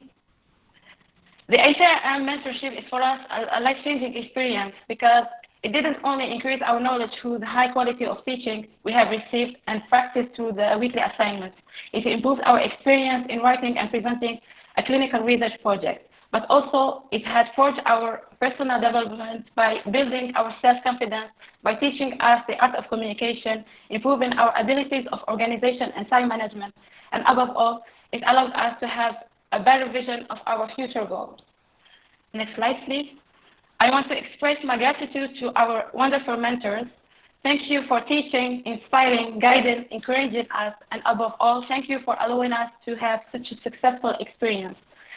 A special thank you to Professor Agarwal who gave me this opportunity, and to my mentor, Dr.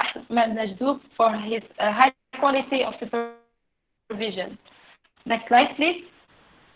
Congratulations to all of us, and I wish you a bright future. Thank you so much. Thank you very much, Sarah. Very nicely said. Thank you. Thank you. I think we have one more presenter, which is Dr. Neha Singh. Neha, are you there? Yes, sir. Yes. Hello, everyone. Am I audible, sir? Yes. Hello, everyone. A warm welcome to all of you. I'm Dr. Neha Singh from India, and it's a great honor to be speaking on behalf of all my fellow interns. And for this, I'm highly thankful to ACRM for providing me with this opportunity. Next slide, sir. Could you please change the slide? The next slide. For me, the ACRM 2020 Online Mentorship Program was a highly interactive program with a perfectly designed structure, objectives, aims, and exercises to teach us about the art of scientific writing.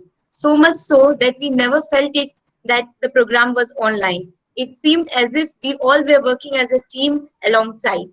And I was really lucky to be selected among the 28 amazing interns from across the globe for this year's mentorship program.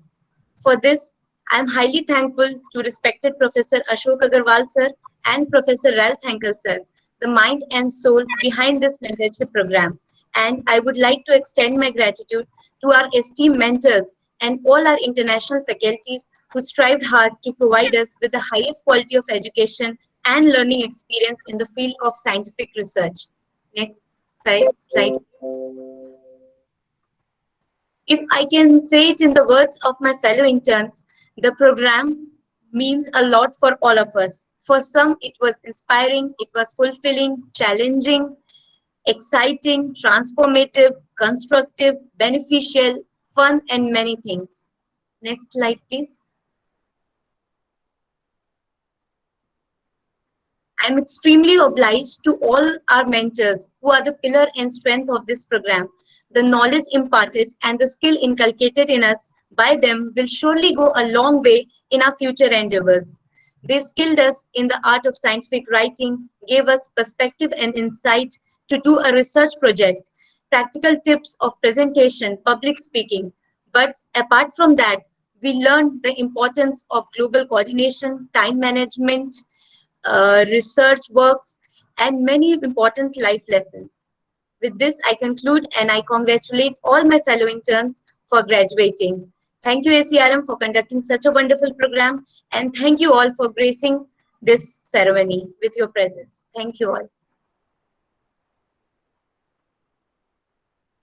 Thank you very much for an excellent presentation. Thank you. Really appreciate it. Thank you so much. Thank you all the students. And now we move to the next aspect of our program. And let me start. This one, which is the Scientific Writing Awards. And this will be something that will be presented by both myself and Dr. Henkel together.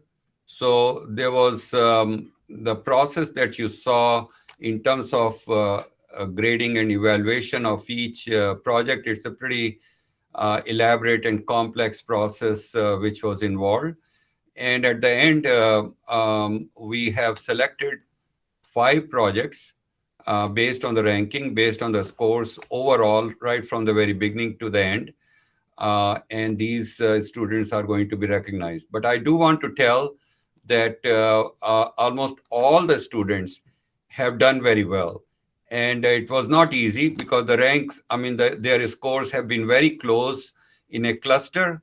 So the differences are very, very minute or very small. So I want to tell that all of you are winners. And please remember that, that the scores for those who are not receiving awards are also very, very close to what you are going to see today. So let's start with the first presentation, Scientific Writing Award. And that award is going to go to the intern Noah Dawn for a project that she did.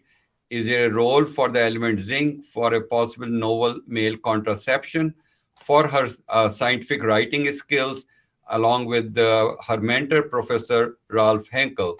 And this is the award or the certificate of award, which says ranked in first place for superior writing skills and performance in scientific writing project. Is there a role for element of zinc? And she has done a great job. So congratulations to her. Now the next person, or the second awardee, or number 2 ranking, is the one by intern Simran. Simran has worked with Dr. Ahmed on the project Effect of Microsurgical Varicosilectomy on fertility outcome and treatment plans of patients with severe oligozoospermia, and original report and meta-analysis.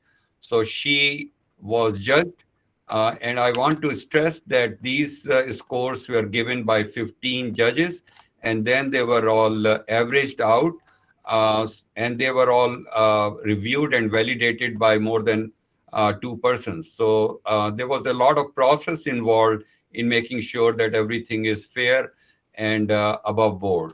So we want to congratulate Simran for her award as ranked second place for superior writing skills on the project with Dr. Ahmed Mazoub.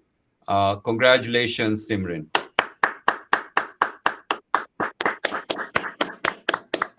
The next person who was chosen based on the scores, cumulative scores, is Jacqueline Imperial for her project on predictors of sperm retrieval in patients with chromosomal anomalies and non-obstructive azoospermia. She worked with Dr. Ahmed Majoub.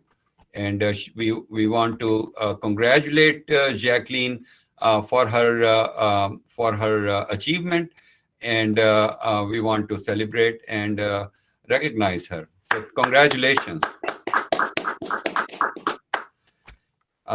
Next are 2 honorable mention, and they have done extremely well as well. And as I said in the beginning, that the number of students who have gone through, their scores are very, very close. So please remember that it was not easy to select the winners. Next is Herbal Medicine. This is by Mariana Jimenez, and she has been recognized for her project on herbal medicine used in the management of male reproductive system disorders, a systematic review under the supervision of Dr. Christian Lizegun. And we want to recognize and congratulate Mariana for her award. Congratulations, Mariana. And the next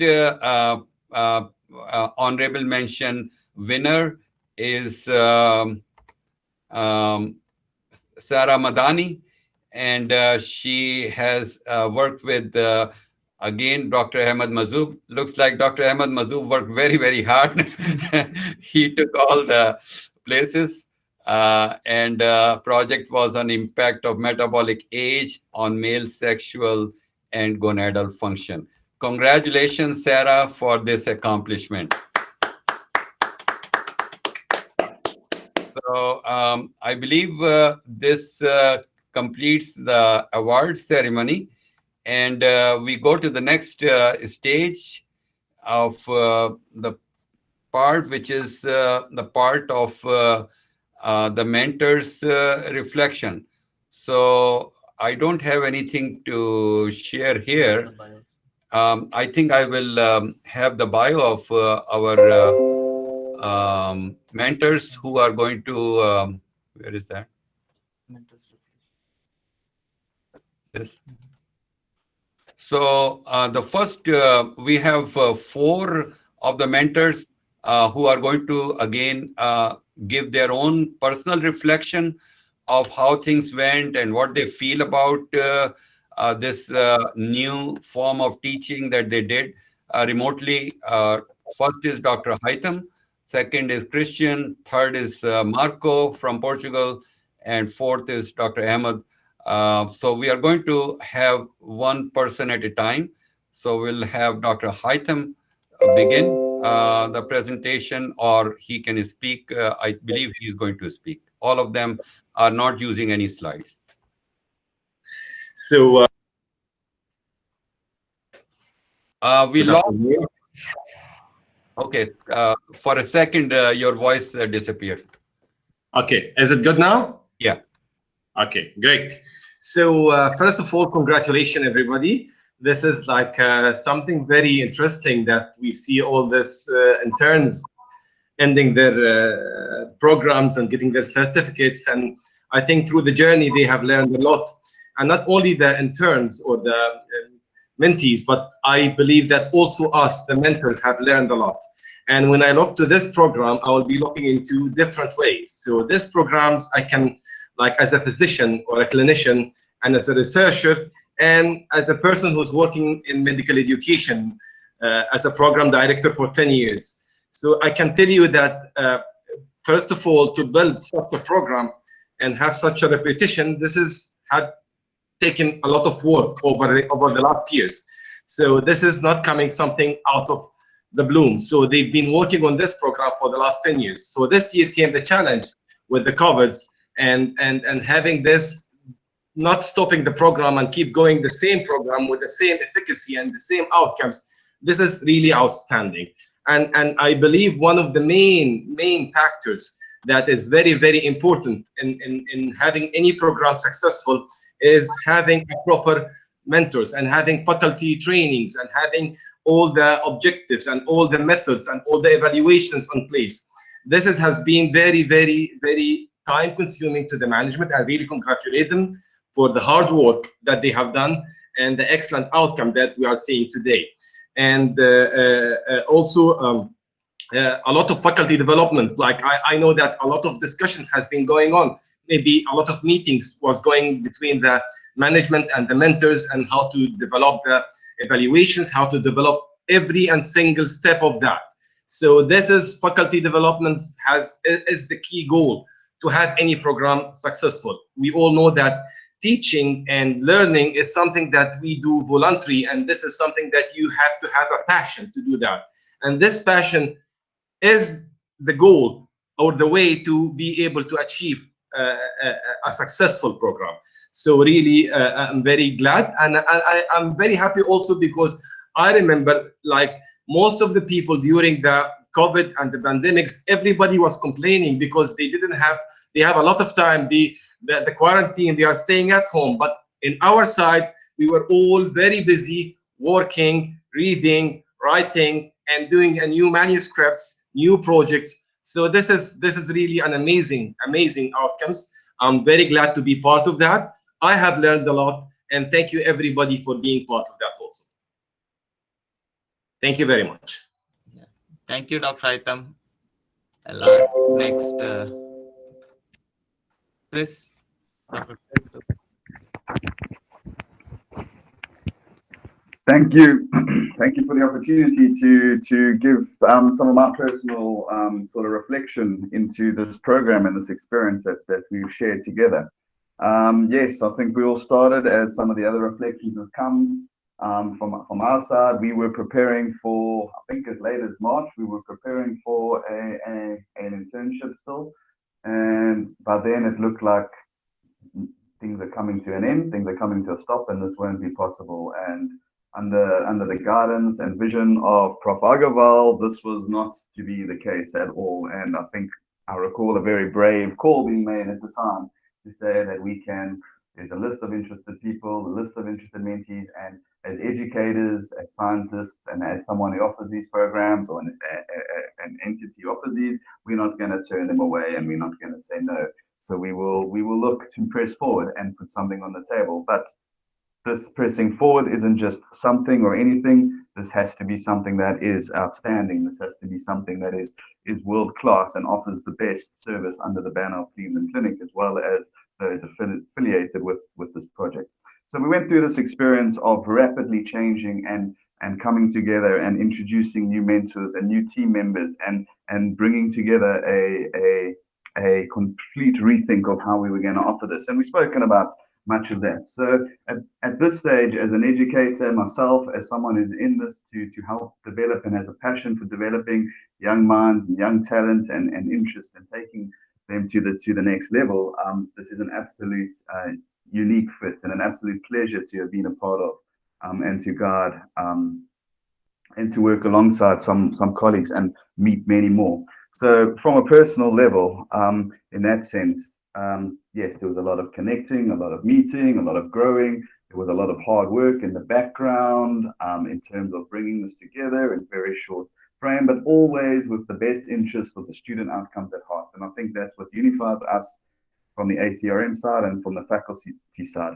And this was an absolute pleasure to experience. So I'd like to, at this point, give a very big thank you, and it's been a pleasure to work with all colleagues within the faculty in terms of taking this forward. And a special thank you to co-mentors who helped me personally so much with my projects and with the students that I had with the mentees. So thank you very much. And that support coming through has been something that has been absolutely irreplaceable for me. And then to the mentees, I think it was also touched on, there's been a lot of work put in from their side, a lot of stress, a lot of anxiety. These are good experiences sometimes when they're channeled in the right way, because they help you learn, they help you grow. But with that, we also learn and we also grow as mentors, and we grow together. So this program has also been unique in being able to bring us together in an environment where we can get to know each other.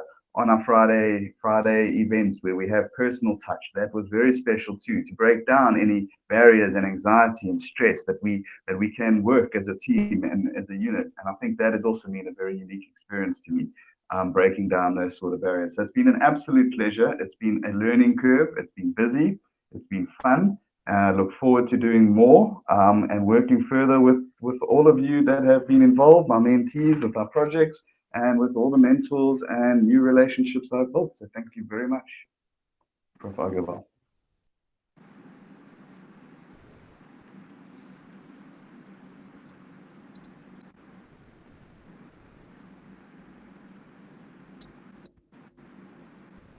Thank you. I think it's my time now. Thank you all that are online. First of all, the first thing I'd like to acknowledge is that challenging times need excellent leadership and new ways to continue our life. Not only our personal life, but also our professional life. And science could not stop. We see that every day. We need better science, strong and of good quality. But how could we continue with this pandemic? So that was a big problem that this program had to work on. So we need to produce, improve the knowledge, and of course, with that, the life of societies and of the people. And importantly, we need to inspire and pass that knowledge. So how can we go on with the mentorship program? So I think that Professor Agarwal and Professor Henkel led a group of scientists that found a way out of this. It was a risk to do this, and also a way of challenge how we could face this pandemic.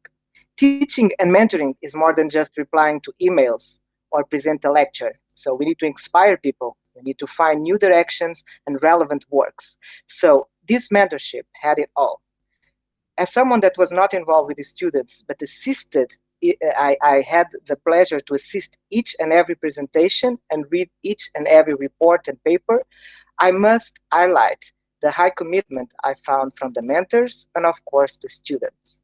This was very innovative and gave the students all the tools necessary to have a successful career in this competitive world of science, where writing papers is sometimes more important than having the data, most extraordinary data you have. So only a finding can give you an excellent paper if you know how you can write it.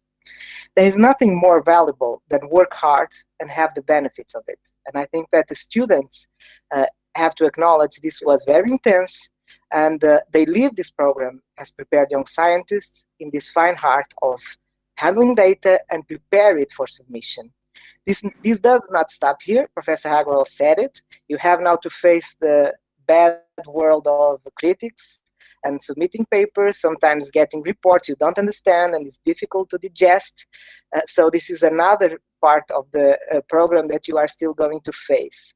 So for me, it was a great pleasure to see this happening. And as I told you, these challenging times need excellent leadership, and Professor Agarwal and Professor Henkel gave us a good example how you can continue to produce good science and do science while you are at home and improving your skills. So I hope we can still continue to interact with success in my future, in the future, with my scientific and also editorial work. And I have to congratulate all involved, the mentors and of course the mentees. And I hope that we can somehow meet in the future in congresses or even in courses somewhere. So thank you very much. This has been a great pleasure.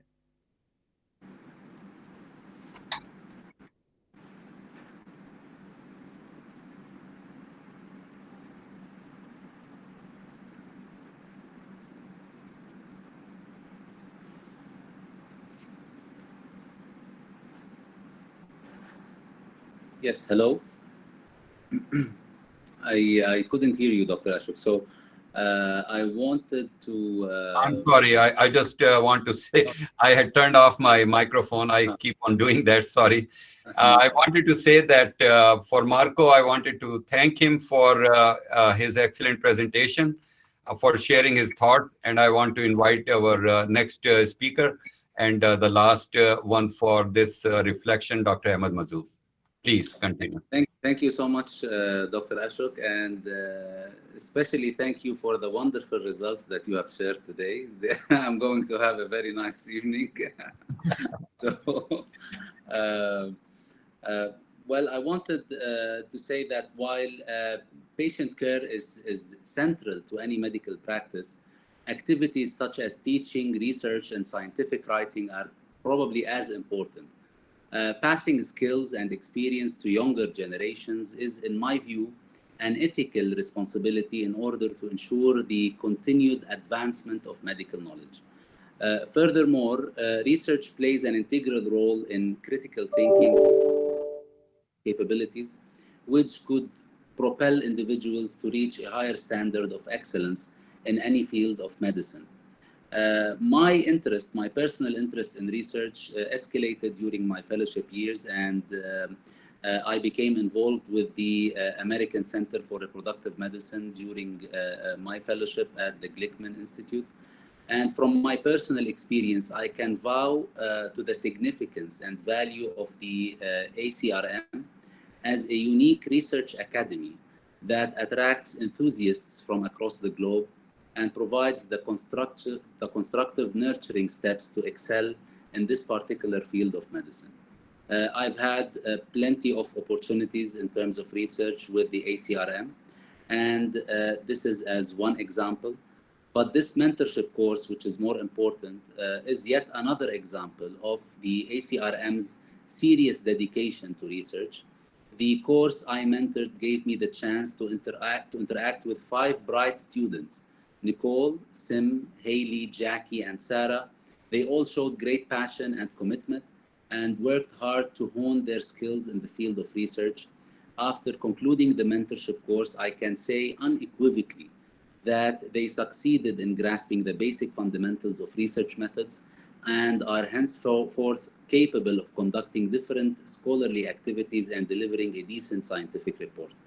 I am honored to have the opportunity to coach and guide young minds. It was a mutual beneficial journey that gave gravitas to our work as doctors and researchers who are working relentlessly to improve the quality of people's lives through the field of medicine.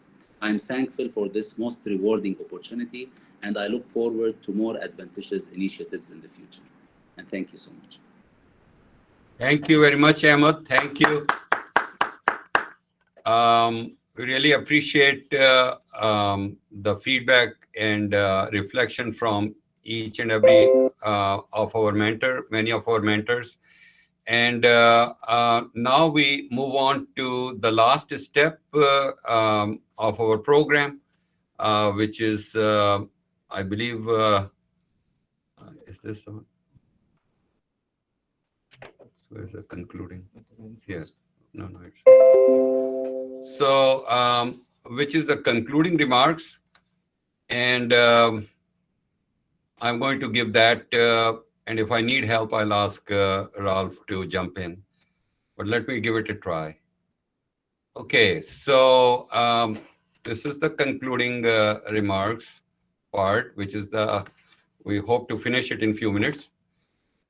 Well, the COVID thing created a challenge, which really threw a wrench in everything around the world, not in Cleveland Clinic, but any part of the world that you go. It really disrupted our lives in a way that we have never imagined, at least in our lifetime. And I didn't believe in crying about it. I think we just felt that we have to go on and find another way. And I think the thought process that went into moving our internship was really based on a number of students who had already applied and were accepted into our internship, and who really felt cheated and frustrated by our rejection, or to tell that we cannot accept you anymore, that the Cleveland Clinic has decided to stop all kinds of training and research appointments throughout the enterprise. And with that decision, I think there were so many students from who were accepted for this summer program that we thought we have to do something. And we didn't know what exactly can be done. I've never actually knew much about Zoom. I thought it's like a rock band or something. And I had a very limited experience with many of these online tools, which have become, now you feel like if you ask somebody that, did you Zoom or did you do this? And if they don't know, then you will think that this person is probably not in the civilization. But if you think about it, a few months ago, this was how it was. We didn't know much about these things. We never needed them. We just pick the phone and or go physically. If I have to visit Professor Hassan Salam in Alexandria, I will just take the flight, go there, or wherever. So the whole thing was really such where we were completely not in the frame of mind to handle this very unusual situation which was brought in front of us and we were asked to handle. So we were all struggling in our own ways. And as Plato has said, necessity is the mother of invention. We decided about doing something. And I believe you have seen what we have shared with you, that this whole process of summer internship online or remote learning was developed as a brainstorming sessions just towards the month of May. And many of us, or those of us who were discussing this, including Ralph, we kind of thought what we can do, and we looked at many possibilities, and then and looked at our past model of internship and thought what is the most critical aspect that the students must learn or need to learn to succeed in their lives. And we zoned in on scientific writing. And scientific writing, I believe personally, is not to write a bunch of articles and publish them in some kind of journals. It really is a skill which incorporates so many other skills that are necessary for someone to become a good scientific writer or a researcher. It is a fundamental aspect. So you saw in the diagram that Ralph shared that you need to have the temperament, you have to have the attitude, you need to really have all the soft skills which nobody teaches in the school, but are extremely important once you graduate from the school and go on to an employment line in any place. And many times when you are in the employment, you don't know why somebody who is less qualified can zip through you and get into an advanced position, get a promotion, while you, working very hard and publishing 10 articles, are still stuck behind. And I think you have to reflect on those things. And if you look at the list of soft skills that we were talking about, it is all about soft skill. I mean, if you are not really a person who's punctual, who's resilient, who is organized, I cannot imagine all the different qualities that Ralph showed. I mean, I believe those things are extremely important. It's like a complete package. Success doesn't come just because you are publishing and learn about the art of scientific writing. That is one dimension of the success in a person. Whether you are going to be a researcher, whether you are going to be a physician, whether you are going to be a scientist, a teacher, a surgeon, or whatever, it does not matter.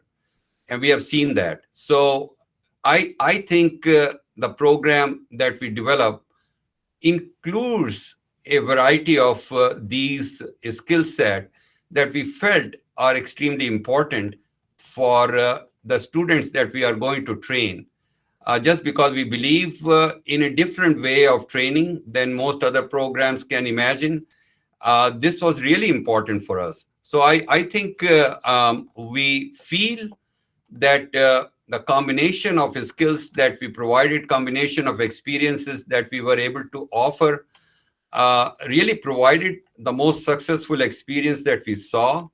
But then again, the proof is in the pudding. I mean, this is just talking and kind of self-talking and self-congratulation. But let's look at the proof. Do we have any proof to really back it up? Well, we have some proof. And this is the data which has been extracted from anonymous surveys that all students did at the end of the program. And this was done and anonymous on using Google form.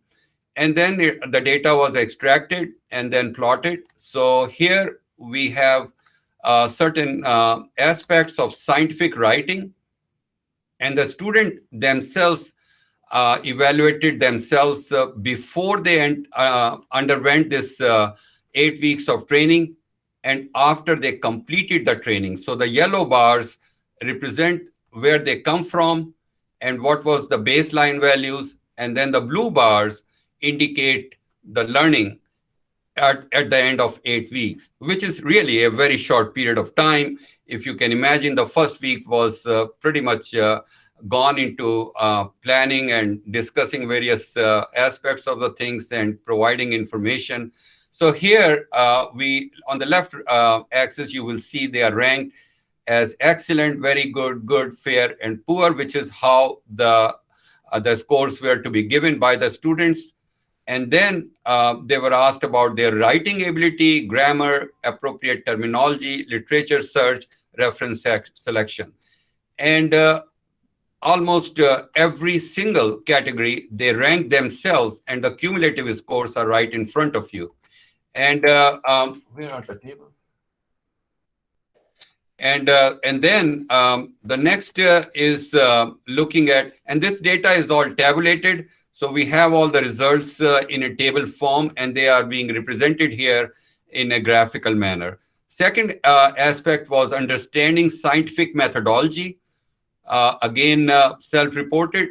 There were excellent presentations that we have from our visiting professors who really gave very detailed information about the scientific methodology, as well as many of all the mentors who worked with them. Again, you will see the results are highly significant. Then if you look at the plagiarism, which was a very big focus of our teaching, because it is an endemic situation. People are publishing, but they really don't understand the meaning of scientific writing by using copy and paste and plagiarizing information from other authors and reports, and not knowing the difference when you cross the line, because the difference is very small. There is a very thin line when you are doing things in the right way and when you are plagiarizing. Again, I think if you look at the understanding of plagiarism, similarity index, misrepresenting of others' work, avoid unintentional plagiarism, the students rated themselves that they really understood it very well, and these differences were highly significant. Looking at the development of soft skills, which I consider as extremely important, things like punctuality, initiative, attention to detail, critical thinking, self-organization, communication, because all of these things really are necessary part of a successful writing experience. And here again, through our coaching, through our role modeling, we found that the students really indicated that they have a better understanding of building the skill set of soft skills, which again are not something that you can go to the college and take a class and learn about it. The last was the question about andrology knowledge acquisition, such as these are some examples of such things as causes of male infertility, semen analysis, ART, urological surgery, empirical treatment, sperm DNA fragmentation, and oxidative stress. And again, if you can look at the blue bars, these differences are highly significant. So, and these were all checked out by Professor Henkel, who is the world authority on statistics, biostatistics. These are not just done by somebody. So every single step that you are seeing are done in the most careful manner. So I wanted to tell that these are the results, and these are not results reported by the mentors, who may be biased to some degree to tell more good things about themselves or about their teaching. These are the things that you, all of you, because you can see these scores represent a cumulative average aggregate scores of all 28 of you. In some of them, maybe one person may be missing or did not fill out the survey. But this is an overwhelming response of what we feel is the outcome of the internship. So I want to finish by saying that success is a journey. It is not a destination. The doing is often more important than the outcome. So remember, I mean, these are not my words. Arthur Ashe is the one who said that, the famous tennis player. And what it means in your context is what you have learned, even though you have also been recognized, you have received award for your excellence. Please don't stop there, because there is a lot more to the story than what has been kind of discussed here. There's a lot more that you have to do, and in many other areas. So in a way that you can summarize is that don't just feel content if you have accomplished something and stop there. You have to continue the learning. Learning is a lifelong process. The moment somebody stops learning, I believe that they are dead because they are not learning. When you are dead, then you are not learning. So your brain really has immense capacity to learn. We have more than 3 billion neurons, or maybe more.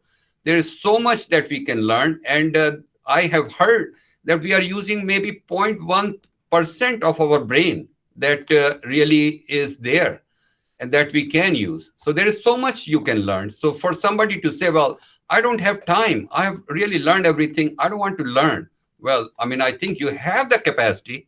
You really are not just trying. So you need to try to grow.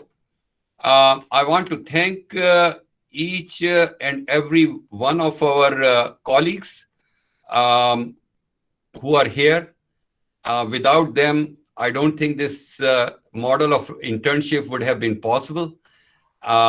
It is just the completely unselfish kind of attitude and model of giving to the interns, to the program. There is no honorarium, there is no fee to the students, neither there is an honorarium being paid to the mentors. They have invested virtually hundreds of hours of their time in this internship, and they have done it. Not just because I asked them to do it, because they love to do what they are doing. I think we were very fortunate to collect some of the most brilliant, smart, and passionate researchers and scientists and clinicians from all over the world. These are not people who are working with me in my center. These are people, as you saw, are from every part of the globe. And I think what we have presented is the model of this remote learning, which we conceived 2-3 months ago in just our simple discussion. Using this slideshow, you can imagine that this model is possible. It is something that can be done, and you can do it really well. So I'm talking to those who are out there from different institutions. You cannot let COVID really stop everything that you are trying to do. You can develop, for those who are in a senior position, develop these models of offering training and education and experience to the students who really deserve it, who really want it. And I think there is a way for you to change the way of offering this, and that requires some thinking and planning. But the technology really is a great equalizer. And I think rather than going to the classroom, the remote learning and our computer screen have become really the classroom and the blackboard. So you can do everything, and you can provide a variety of experiences that were completely impossible, that I will be speaking to the people from all over the world. And having this type of discussion never crossed my mind. I really never thought that this is something. Yes, I used to use Skype. I used to talk to people, few of people at a time. But to conduct something such at such great length and so much complexity, and conducting a full process of learning, I think is something that is impossible for most people to do. So I just wanted to tell to all of you that we really think that don't let pandemic or COVID stop you from doing what you want to do. You really have the cards have been dealt, but that should not stop you. That should not define you, what you want to do. I am sure that there are ways that in which you can still have for students a really wonderful experience of learning whatever you are trying to do. And I think our little exercise here has shown that, yes, this can be done. And I believe that not only those graphs that we have shown, in next several weeks, next several months, all of these great, interesting articles and reports that you have written can be put together, can be finalized, can be revised, can be updated to take it to the final stage of submission to peer-reviewed scientific journals, which will be read by people all over the world, people who are much more senior to you than you are. So I think that will be an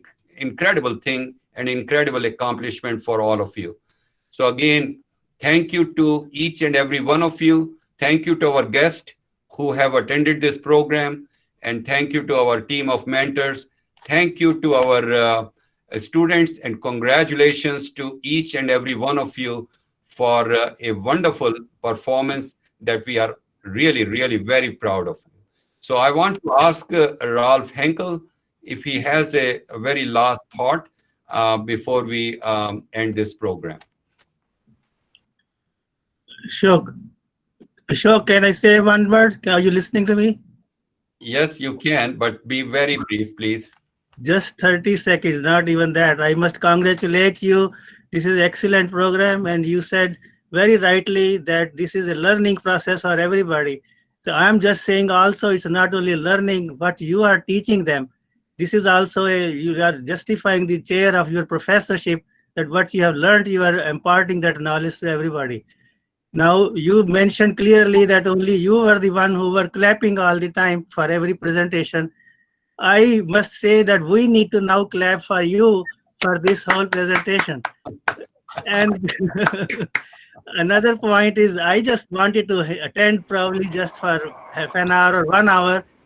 And the success of the program tells me that because I was here for almost all 2.5 hours. So you have done a great job in starting something very new.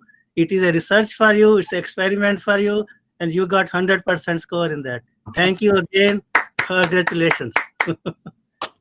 Thank you very much, Suresh. That was really a big surprise, but thank you.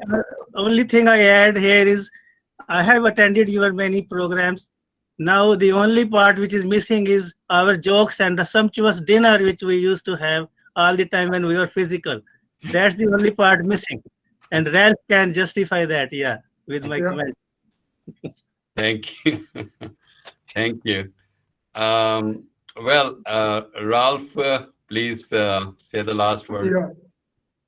Yeah. Before we can close this graduation ceremony, I want to have a few words, because it was mentioned repeatedly in this ceremony that learning is a journey.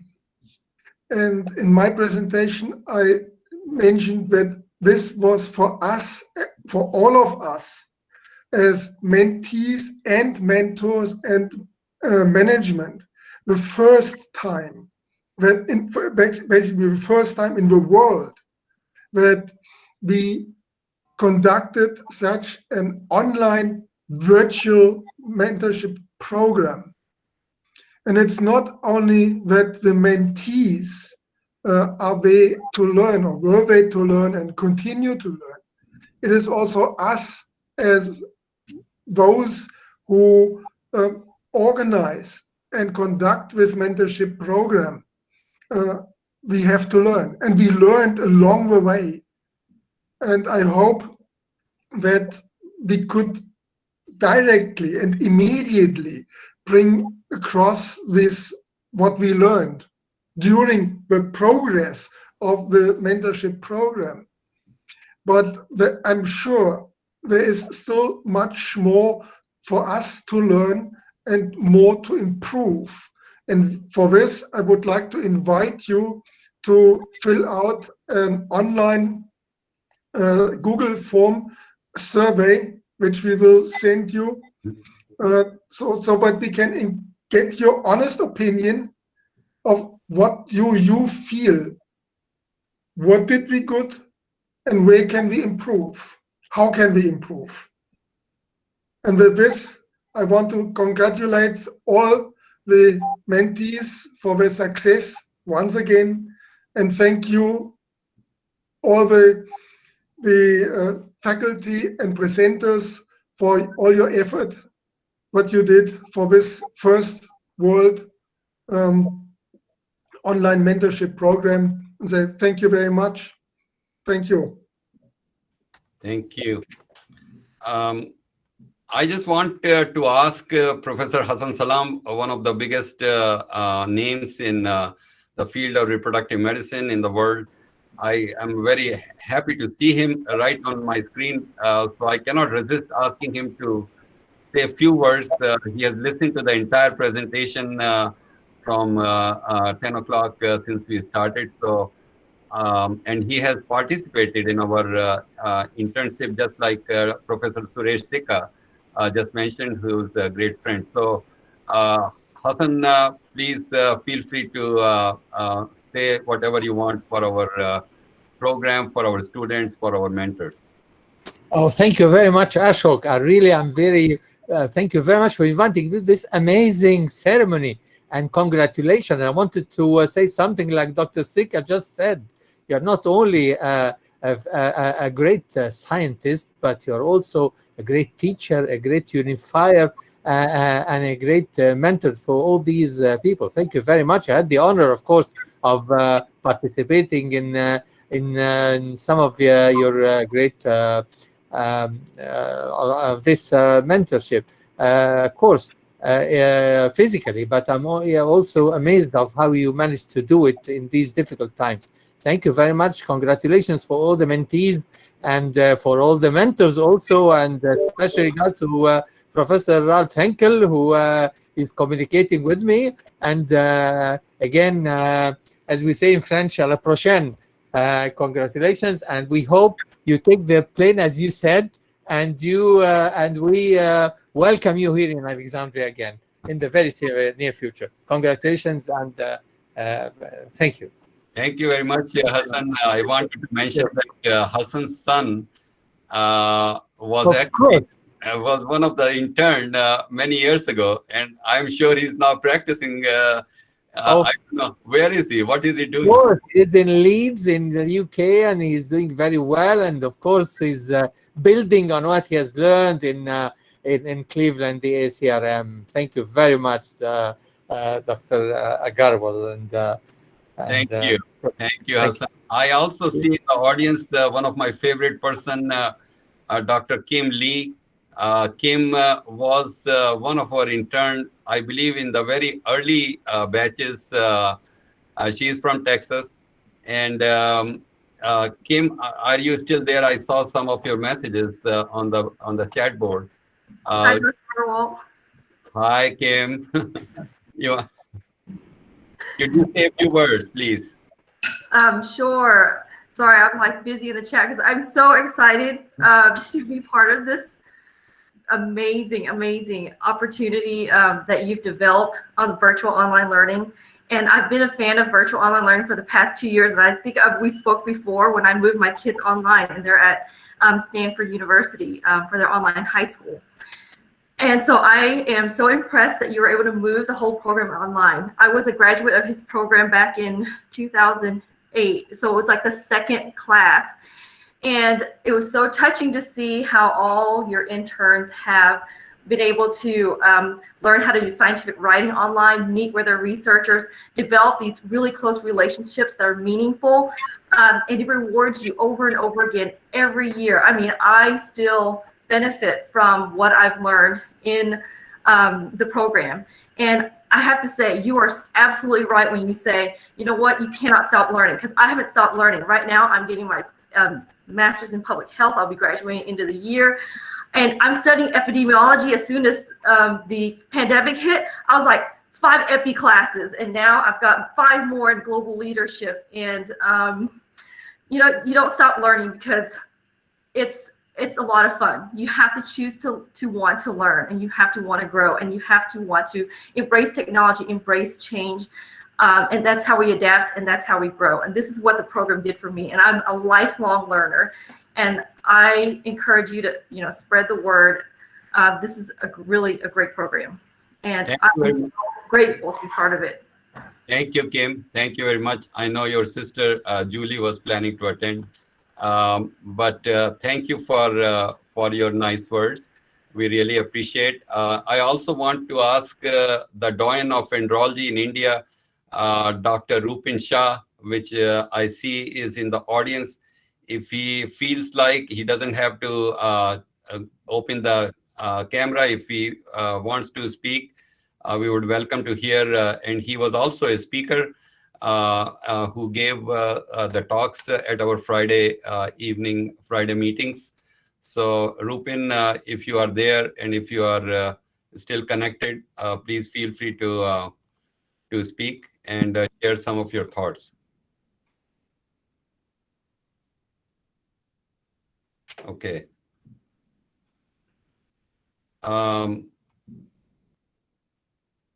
Maybe he's okay. Anybody in the audience who want to share for a minute or two? I think we are done with our program. So if who has any urgent business that they wish to leave, they can. Can I also? Yes, Atanu, please. Yeah. This is my my classmate from India. I'm just seeing him after maybe 30 years, maybe longer, I think. And through the power of internet, he's Dr. Atanu Pati, is professor and vice chancellor.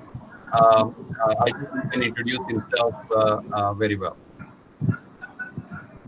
Thank you, Ashok. Actually, you know, we last met in 1983, and thereafter I am seeing you here. I am a guest here, and I really enjoyed the whole program, academic program, and I must congratulate Ashok that it's such a fabulous and magnificent online program. And on behalf of all your classmates in India, I congratulate you, and we are very proud of you. Thank you very much.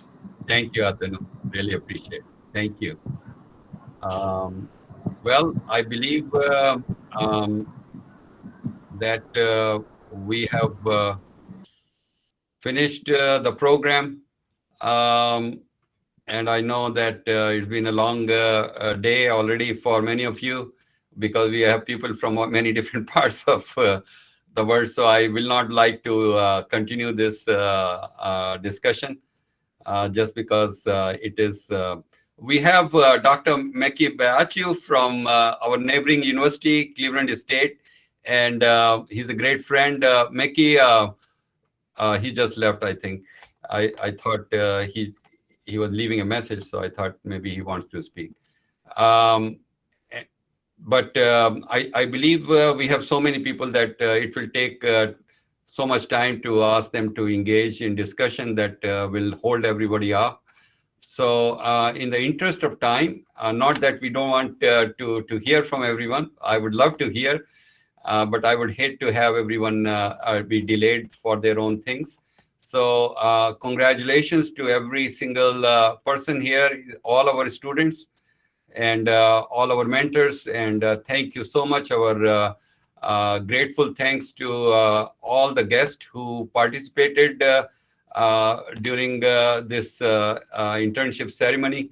And the message, as you heard from many people, that for you to continue, I think it is important, especially if you want to see a publication come up. Remember, it's like a baby. It takes a long time for a baby to come out.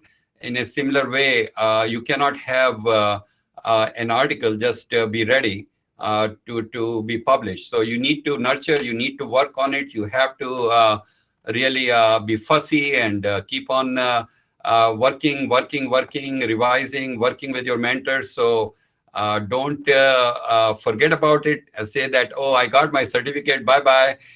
Then you will probably not benefit. So I encourage all of you, you have worked very hard, is to go for the next phase of going through the comments with your mentor, which we are going to actually start sharing. We have not shared all the reports because the process has just been completed a few days ago. So there is a ton of material that will be shared with all the mentors. And then basically seeing what needs to be done, what are the comments, what are the changes, what are the problems that has been pointed out by a panel of 15 judges. That's a lot of peer review. We generally have, when you submit to a journal, maybe 3 or 4 at the maximum, generally 2 anonymous reviewers who are going to review your article. So to have that many reviewers provide their feedback actually is a very positive thing. So I will ask each of you to consider that as a boon for you to receive so many different opinions and suggestions that will allow you to improve and make your articles really wholesome in a way. It's very well rounded, because the intent is that the article is not just for you. The article is for the readers to understand and to be able to see that I understand what you're saying. I really agree with your finding, and I will allow you to now publish in this journal. So there are 15 people who have provided. If you sincerely want to publish your article, then you have to go through the process, read those comments, and address them. Find a way to mitigate all those corrections and changes and things that people are asking you to do. And some you may find are very small or easy to do. Some may require more help from your mentors. Some may be addressed by just saying, providing a counter argument or a justification to keep the changes as you would like to, keep the information in your article. So that is the process of peer review, and then how you respond to the comments from a set of anonymous reviewers. This is a normal part, but you will be learning it in a very expedited manner. This is generally never, ever done. I mean, for anybody who's in the business of scientific research, a minimum downtime is about 6 months to a year before you are able to actually write an article.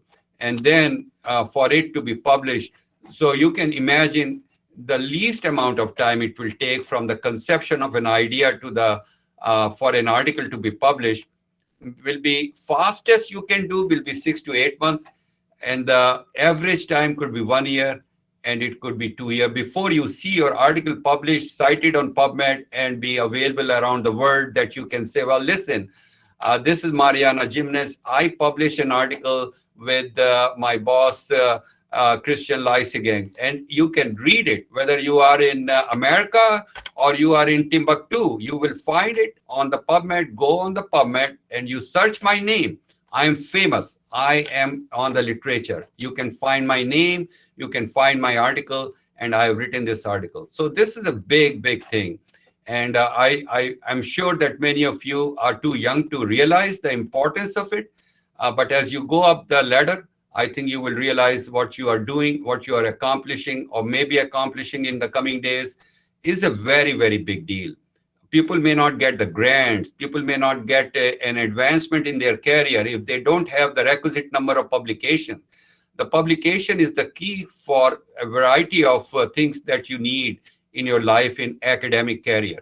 So I believe that this is something, the enormity of what you are going to be gaining as a result of this will not dawn on you for some time, but gradually it will come, and you will realize. Whether you go completely in a non-academic field, it doesn't matter. I think these things will remain with you, and you will realize the importance of these in time to come.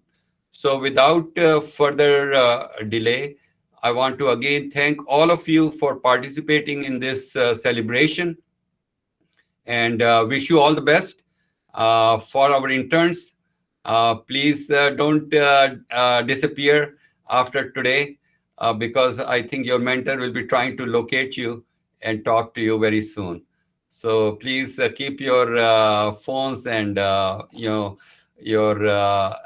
WhatsApp or whatever. Don't block us, and we will be needing you. Sir, and all the best to everyone. Thank sir, you. hello, sir. Yes. Sir, I want to add something for only 30 seconds because my respected dean want to add something for 10 seconds, sir. Please, can you allow only 10 seconds? I will ask who's your boss in the internship? Yeah, my dean, sir, dean of veterinary science. Yeah. Mentor. Was it Dr. Muhammad? Yeah, my mentor was Dr. Muhammad Arafa, sir. So if he says yes, then we can allow you. Is Dr. Arafa here? Okay, no, go ahead. I mean, but please don't take more than 10 seconds. We just want to leave now. Yeah. Go ahead. Hello, sir. Agarwal, sir. Hi, how are you? I am fine, sir. I have attended many sessions and I'm very much excellent, and I'm happy. I congratulate all the interns and the level and the biodata and all our speakers and expertise. I really salute you, sir. It's a wonderful experience. I also attended some of the session. Thank you, sir. Thank you very much for enriching us. Thank you very much. Thank you. Have a wonderful day. Thank you. Thank you, sir. Thank you. This is now official end of the program.